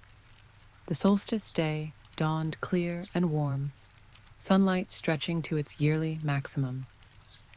Edda spent the morning in careful preparation, cleaning the cottage, arranging fresh flowers in ceramic vases, preparing special foods to share during the evening's gathering. Clara arrived midday, bringing offerings of her own. Honey bread she had baked at dawn, dried herbs from her small garden, a journal bound in blue leather for recording the night's events. Together, they prepared a new batch of memory tea, not Edda's original blend, nor the refined version she had recently created, but something between the two, designed specifically for this solstice occasion. Clara measured ingredients with practiced precision, while Edda added the final, secret components that gave the blend its unique properties. This will anchor us, Edda explained as they sealed the mixture in a ceramic jar. The flowers create the gateway, but the tea ensures we remain properly balanced between realms, neither too deeply drawn into theirs, nor too firmly rooted in ours. As afternoon waned toward evening, Thomas arrived unexpectedly, his expression serious beyond his years. I dreamed of tonight, he announced without preamble. The flowers told me to come. Edda exchanged glances with Clara, then nodded. If you were called, you should be here, she acknowledged. But have you asked your mother's permission? She says I can stay until moonrise, Thomas replied. She knows something important is happening, though I didn't tell her exactly what. The boys' presence completed their circle in a way Edda hadn't anticipated, but immediately recognized as fitting. Teacher, successor, and what was Thomas's role? Future knowledge keeper, perhaps, or bridge to generations beyond Clara. The pattern felt right, as if guided by something larger than her own planning. At sunset, the three of them gathered in the garden near the triangle of flowers. Each plant stood taller than any adult, their buds visibly swelling as daylight faded, a subtle glow emanating from within their tightly closed petals. Edda brewed the special tea in a ceramic pot brought outside for the occasion. She poured 3 cups, a full measure for herself, half for Clara, and just a taste for Thomas, appropriate to his age and sensitivity. Drink slowly, she instructed. Feel each sip as it moves through your awareness. They drank in contemplative silence as twilight deepened around them. The garden grew still, even the evening birdsong quieting as if in anticipation. Within the triangle of flowers, the air took on a visible quality, not quite mist, not quite light, but something between the two, shimmering with potential. When full darkness arrived, the transformation began. All three flower buds opened simultaneously, their petals unfurling in perfect synchrony to reveal centers that glowed with increasing intensity: cool blue, warm red, brilliant gold. The light they cast illuminated the entire garden, creating strange, overlapping shadows as the three different colors merged and separated in shifting patterns. The air within the triangle thickened, coalescing into distinct shapes. Unlike previous manifestations, where Orin and Lily had emerged separately, this time they appeared together, holding hands as they stepped through the gateway between worlds. They looked more solid than ever before, nearly indistinguishable from living humans, except for a subtle luminosity that outlined their forms. Orin wore simple clothes, reminiscent of his gardening attire in life, but somehow more elemental, as if woven from the essence of earth and growth, rather than physical fibers. Lily appeared in a flowing dress that shifted between white and pale gold as she moved, her dark hair adorned with small flowers that matched the three blooms creating their gateway. "Hello, Edie," Orin said, his voice carrying clearly in the night air. "Mother," Lily added with a smile that illuminated her entire being. Their gaze moved to include Clara and Thomas, acknowledging their presence without surprise. "You've brought your students," Lily observed. The circle widens. Clara stared in wonder, her hands trembling slightly as she clutched her journal. Though Edda had prepared her for this moment, the reality clearly exceeded any expectation. Thomas, by contrast, appeared completely at ease, as if meeting visitors from beyond the veil were an ordinary occurrence. "You look just like in my dream," he said to Lily with childish directness. She knelt to his level, her movement fluid and graceful. "Dreams are often more accurate than we credit them," she told him, "especially for those with your particular gifts." Introductions completed, they moved to the garden table Edda had prepared earlier, laden with simple foods and drink.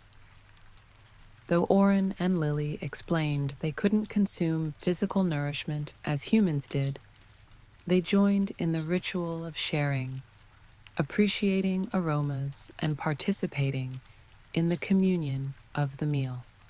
Conversation flowed naturally. Updates on garden developments, discussions of Clara's progress, observations about Thomas's unique dream site.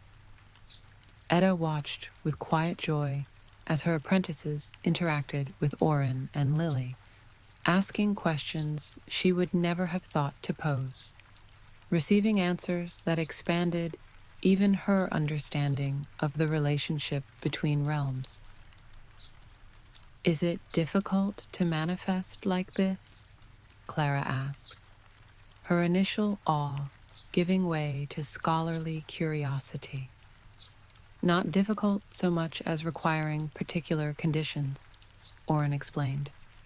"The three flowers create a balanced triangle of energies: receptive, projective, and catalytic. Together, they generate a field stable enough to support full manifestation." "Think of it like sound," Lily explained. "Three notes create a perfect chord that resonates in both realms at once." Thomas, who had been quietly observing, suddenly spoke up. "You're not really gone, are you? You're just existing in a different way." Lily smiled at the boy's insight. "Exactly. Death isn't an ending. It's a transition, a change in the quality of existence, not its fundamental nature. Like water becoming steam, Thomas suggested. Still water, just in another form. A perfect analogy, Oren approved. And like steam can condense back to water under the right conditions, we can temporarily take form again in this realm when the proper elements align. As the evening deepened, their conversation turned to matters of greater significance. Oren and Lily shared insights from their continued existence, perspectives on life's purpose, on the nature of consciousness, on the interconnectedness of all beings across all realms. The barrier between worlds serves important functions, Lily explained. It allows each realm to develop according to its own principles. But it was never meant to be impermeable, never meant to create complete separation. Throughout human history, there have always been those who understood this, Oren added, individuals who discovered or created pathways between worlds, through dreams, through plants, through ritual practices, like what we're doing with the dream teas, Clara suggested. Exactly, Lily confirmed. You're rediscovering ancient knowledge in a form appropriate for your time and culture. When moonrise approached, the limit of Thomas's permitted stay, Oren presented the boy with a small gift, a polished stone, the color of amber, with a spiral pattern visible in its depths. Place this beneath your pillow, he instructed. It will help focus your dream sight, prevent the disorientation that sometimes accompanies your visions. Thomas accepted the stone reverently, understanding its value beyond any ordinary gift. Thank you, he said simply, tucking it into his pocket. Edda walked him to the garden gate, watching as he made his way along the path toward the village, his steps confident despite the darkness. The boy had absorbed the evening's extraordinary events with remarkable equanimity, integrating them into his worldview without the struggle adults often experienced when confronting the unexplainable. When she returned to the garden, Edda found Clara deep in conversation with Lily, while Oren examined the surrounding plants with a gardener's practiced eye. The night stretched before them, full of potential for further exchange, further connection. Hours passed in what felt like moments.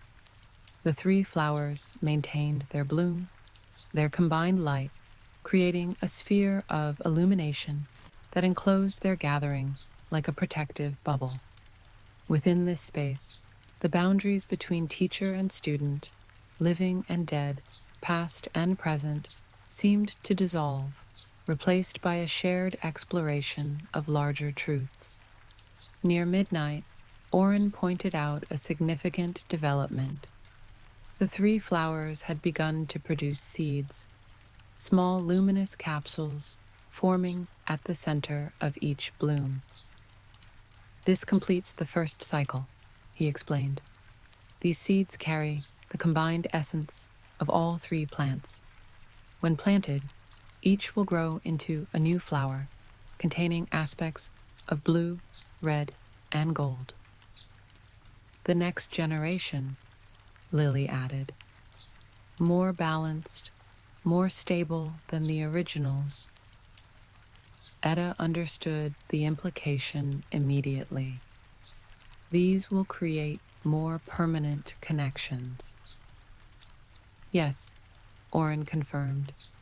Plants grown from these seeds will bloom more frequently and maintain manifestation longer.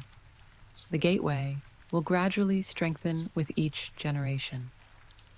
But still bound by natural rhythms, Lily cautioned. The solstices, equinoxes, and cross-quarter days will remain the primary opportunities for crossing. This isn't about eliminating boundaries, but about making them appropriately permeable. By dawn, the flowers had produced a dozen seeds, 4 from each plant, perfect in symmetry.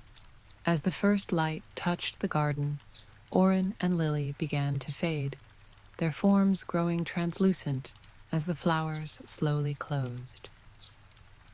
Collect the seeds when they fall, Oren instructed. Plant 3, share 3 with worthy recipients, store the remaining 6 for future need. We'll return at Lammas, Lily promised, naming the early August festival that marked summer's first harvest. The seeds should be ready for planting then. Their departure was gradual, a slow dissolution rather than sudden vanishing. Even as their forms disappeared completely, their presence lingered in the garden air, a tangible reminder that separation was never absolute, never complete. Clara sat in stunned silence after they had gone, her journal open but unfilled. I didn't write anything, she realized aloud. I was too absorbed to record it. Write now, Edda encouraged, while the experience remains fresh. Not just facts, but feelings. Not just words exchanged, but impressions received. As Clara began to write, Edda moved through the garden, checking each flower carefully. All 3 had closed completely, their petals sealed around the precious seeds developing within. Unlike ordinary plants that released seeds immediately upon maturation, these would hold their treasure until perfectly formed, dropping them at precisely the right moment for collection. The day that followed passed in a kind of luminous afterglow. Edda and Clara moved through necessary tasks, cleaning up from the night's gathering, preparing simple meals, receiving the occasional visitor seeking dream tea. But their awareness remained partially in the expanded state the visitation had created. Is it always like this afterward? Clara asked as the afternoon waned toward evening. This feeling of being stretched between worlds? It fades gradually, Edda assured her, though never completely. Once you've experienced direct contact, you remain somewhat sensitized, somewhat open to cross-realm awareness. I wouldn't want it to fade completely, Clara admitted. It's like seeing in color after a lifetime of black and white. Edda nodded, understanding perfectly. That's why dream work becomes not just a practice, but a way of life. Once you've glimpsed the larger reality, ordinary consciousness feels too limited, too constrained. In the weeks that followed, Edda observed subtle changes in both her apprentices. Clara approached her studies with even greater dedication, her natural thoroughness now infused with the certainty that comes from direct experience. Thomas developed a surprising ability to sense the energetic qualities of plants, often identifying dream tea ingredients by touch alone, eyes closed, fingers lightly brushing leaves or petals. The 3 flowers continued their development, their combined presence creating a palpable field of energy that extended throughout the garden. Vegetables grew larger, flowers bloomed more vibrantly, and birds and butterflies visited in unprecedented numbers. Even the cottage itself seemed affected, its timbers settling into deeper stability, its rooms filled with a quality of light that visitors often remarked upon without understanding its source. By midsummer, the seeds within the flowers had fully matured, their luminous outlines visible through the closed petals. Edda checked them daily, waiting for their release. It came as she had somehow known it would, at the exact midpoint between solstice and Lammas. 3 seeds from each flower dropping simultaneously to the earth below. She collected them carefully, placing them in a small wooden box lined with soft moss. 4 blue, 4 red, 4 gold, each the size of a hazelnut, each pulsing with subtle light, each containing potential beyond ordinary botany. When Clara arrived that afternoon, Edda showed her the harvested seeds. "Now we wait for Lammas," she said, "when Orin and Lily will instruct us on proper planting." Clara touched one seed reverently, drawing back in surprise. "It's warm," she exclaimed, "and it seems to have a heartbeat." "They exist in both realms simultaneously," Edda explained. "The pulse you feel is energy flowing between worlds, maintaining the seed's dual nature." The remaining weeks of summer passed in gentle productivity.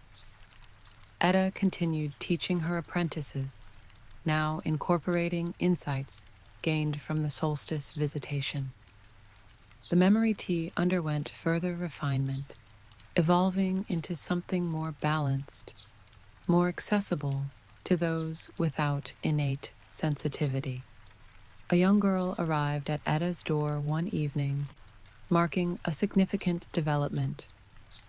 No older than 8 or 9, she clutched a dream journal, her expression a mix of determination and uncertainty. "Can I learn to make teas like you?" she asked without preamble when Edda opened the door.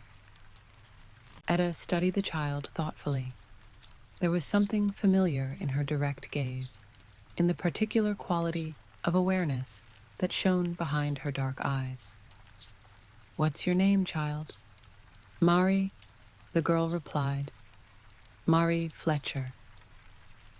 The surname placed her immediately, granddaughter of old Mr. Finley, daughter of his youngest son, who had moved to Mistwick only that spring. But it was the first name that caught Edda's attention. Marie had been Lydia Howe's childhood friend, the one who appeared in dreams before Lydia's wedding, prompting her visit to Edda's cottage months ago. "And how do you know about my teas, Mari?" Edda asked gently. "I dreamed about them," the girl said simply. "I saw you mixing leaves in a big wooden bowl, and the leaves turned into stars when you poured hot water over them." The description matched exactly the preparation of memory tea, though Edda had never made it publicly, had never described its distinctive transformation from solid matter to star-like points of light during steeping. "Come inside," Edda invited, opening the door wider. "Let's discuss these dreams of yours." As the child entered, Edda felt a circuit completing. Teacher to Clara, to Thomas, to Marie, a progression that seemed both unplanned and inevitable. The knowledge would continue, passed from one generation to the next, in a chain unbroken by death or time. Lammas arrived on a perfect summer day, the air warm but not oppressive, the sky a bottomless blue dotted with high, thin clouds. Edda spent the morning preparing the garden, clearing space for the new planting, enriching the soil with compost and special minerals collected from the lakeshore. Clara arrived at noon, bringing fresh bread shaped in the traditional Lammas wreath.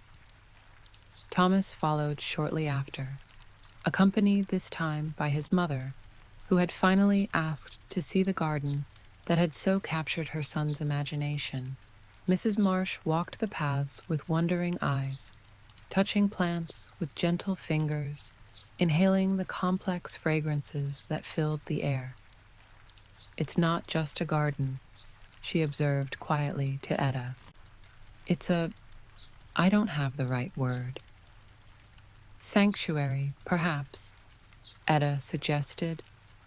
"A place where worlds meet." The woman nodded, satisfied with this description. "That explains why Thomas changes when he's been here. He seems more complete somehow, as if he's connected to something larger than himself." "He is," Edda confirmed simply. "We all are, though most forget it." As evening approached, Mrs. Marsh departed, leaving Thomas to participate in what she understood would be an important ceremony.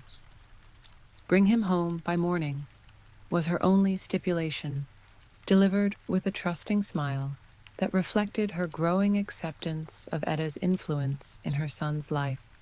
Sunset triggered the now familiar transformation of the 3 flowers. Their petals opened slowly, revealing centers that glowed with intensified brightness, having incorporated the energy released in seed production. The triangle of light they created seemed more substantial than before, the air within it visibly different from the surrounding atmosphere. Orin and Lily emerged together again, their manifestation quicker and more complete than at solstice.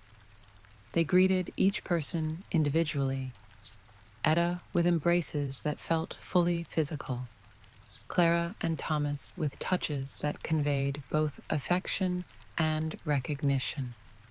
"The seeds are ready?" Orin asked after the greetings were complete.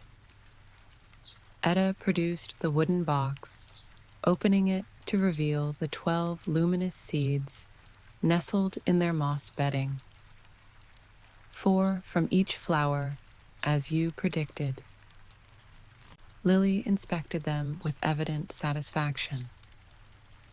"Perfect integration," she approved, each containing aspects of all 3 parent plants. They proceeded to the planting ceremony without delay. At each point of the existing triangle, several feet beyond the parent plants, they dug a hole of precise depth. Edda, Clara, and Thomas each placed 1 seed, blue, red, and gold, distributed to maintain balance. As each seed touched the soil, a ripple of energy passed through the garden, visible as a momentary distortion of the air, tangible as a gentle pressure against the skin. When all 3 were planted, Orin and Lily joined hands with the 3 living participants, forming a circle around the entire planting area. Earth to earth, light to light, breath to breath, Orin intoned. "Let growth bridge the space between worlds. Memory to presence, dream to waking, loss to finding," Lily continued. "Let love maintain the connection across all boundaries." Together, all 6 completed the invocation. As above, so below. As within, so without. As in life, so beyond. The planted seeds responded immediately, sending up shoots that grew visibly, rising inches in moments, unfurling small leaves that caught the combined light of the parent flowers. By the time the circle broke, each new plant stood knee-high, slender but vibrant with potent life. "They'll mature by the autumn equinox," Lily explained, creating a second triangle that balances and complements the first. Together, the 6 plants will generate a field stable enough to support manifestation at each quarter and cross-quarter day. 8 occasions throughout the year, Orin added. when the gateway will open naturally. The significance wasn't lost on Edda. What had begun as rare, precious visitations would become regular occurrences, still special, still bound by cosmic rhythms, but no longer exceptional or fleeting. And the remaining seeds, she asked, indicating the 9 still nestled in the box. 3 should be shared with worthy recipients, Lily instructed. Individuals who will understand their significance and tend them properly. Clara will take one to establish her own garden when she completes her apprenticeship, or unspecified. The others must be discerned through dream guidance. And the final 6? Thomas asked, his young voice serious with responsibility. Store them safely, Lily replied. They will remain viable indefinitely and may be needed in times or places we cannot foresee. The rest of the night unfolded in celebration, filled with sharing food and drinks, exchanging stories, and discussing plans to expand the dream tea practice beyond Mistwick's boundaries. Clara took detailed notes, her earlier paralysis replaced by focused documentation. Thomas alternated between intense attention and periods of quiet observation, absorbing the experience in his own way. By dawn, the new plants had grown remarkably, already half the height of the parent flowers. As sunlight touched their stems, they produced their first buds, tiny, tight-furled promises of future blooms, each containing the combined colors of all 3 originals. The second generation begins, Orin observed, as he and Lily prepared to depart. More balanced, more stable, more integrated than the first. Like all good offspring, Edda said with a smile that encompassed not just the plants, but her human students as well. The farewell held none of the poignancy of earlier partings, with manifestations becoming regular, with communication through dreams ongoing between visits. Separation had lost its sharp edge of loss. They would meet again at the autumn equinox, and again at Samhain, and again at winter solstice, a rhythm as natural and reliable as the seasons themselves. As summer yielded to early autumn, Edda's teaching took on new dimensions. No longer focused solely on dream tea craft, she began instructing her apprentices in the maintenance of cross-realm connections, in the ethics of facilitating others' dream journeys, in the responsibility that came with their growing abilities.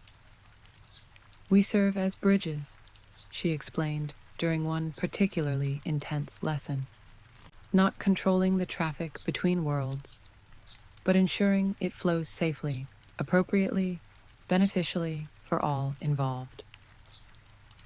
Clara embraced these expanded teachings eagerly, her natural thoroughness applied now to philosophical principles as well as technical skills. Thomas absorbed them more intuitively, often demonstrating understanding through action rather than articulation. Mari, the newest addition to their circle, brought fresh perspective with her childlike directness and surprising insights. Together, they formed what Edda had begun to think of as a school, small in size but significant in purpose, preserving and extending knowledge that might otherwise have remained her solitary practice, lost upon her eventual death. The thought of death, once so weighted with grief and fear, now carried different associations for Edda. Having experienced the permeability of that ultimate boundary, Having established ongoing connection with those who had crossed it, she viewed her own inevitable transition with equanimity rather than dread. This changed perspective infused her daily life with a quality of presence, of appreciation that visitors often remarked upon.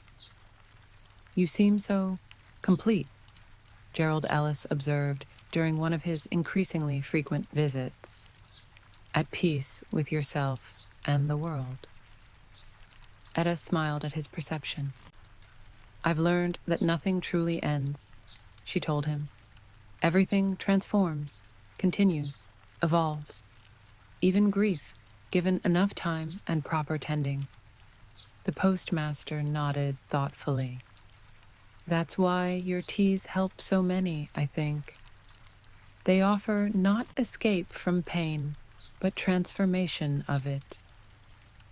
"Exactly," Edda affirmed, pleased by his understanding.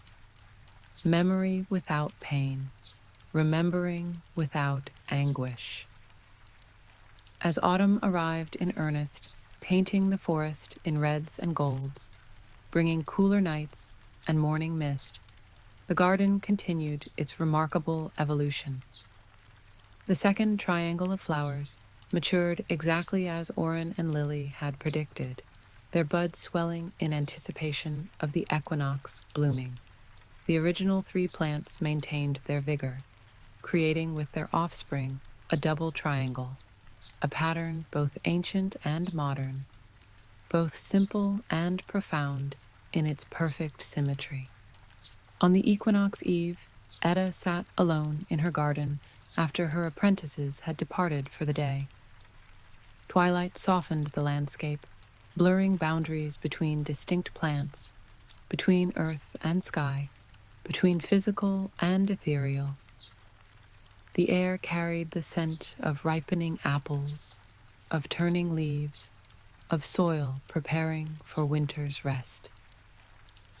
Tomorrow, the flowers would bloom again, the gateway would open, the connection between worlds would strengthen further. Oren and Lily would step through, bringing news from their realm, receiving updates from this one, continuing the exchange that had already transformed so many lives. In the gentle dusk, Edda lifted her face to the darkening sky, feeling the first cool breeze of the evening against her skin. Gratitude welled within her, not just for the miraculous reconnection with her loved ones, but for the unexpected renewal of her own life, the unforeseen flowering of purpose and connection that had grown from seeds planted in grief's dark soil. On her workshop table inside the cottage, the wooden box containing the remaining 9 seeds rested alongside her journal and the latest batch of memory tea. The blend had continued to evolve, incorporating insights from each visitation, each dream journey, each shared experience with her apprentices. Tomorrow she would offer this newest version to Clara and Thomas, to Mari, if her parents permitted her attendance at the equinox gathering.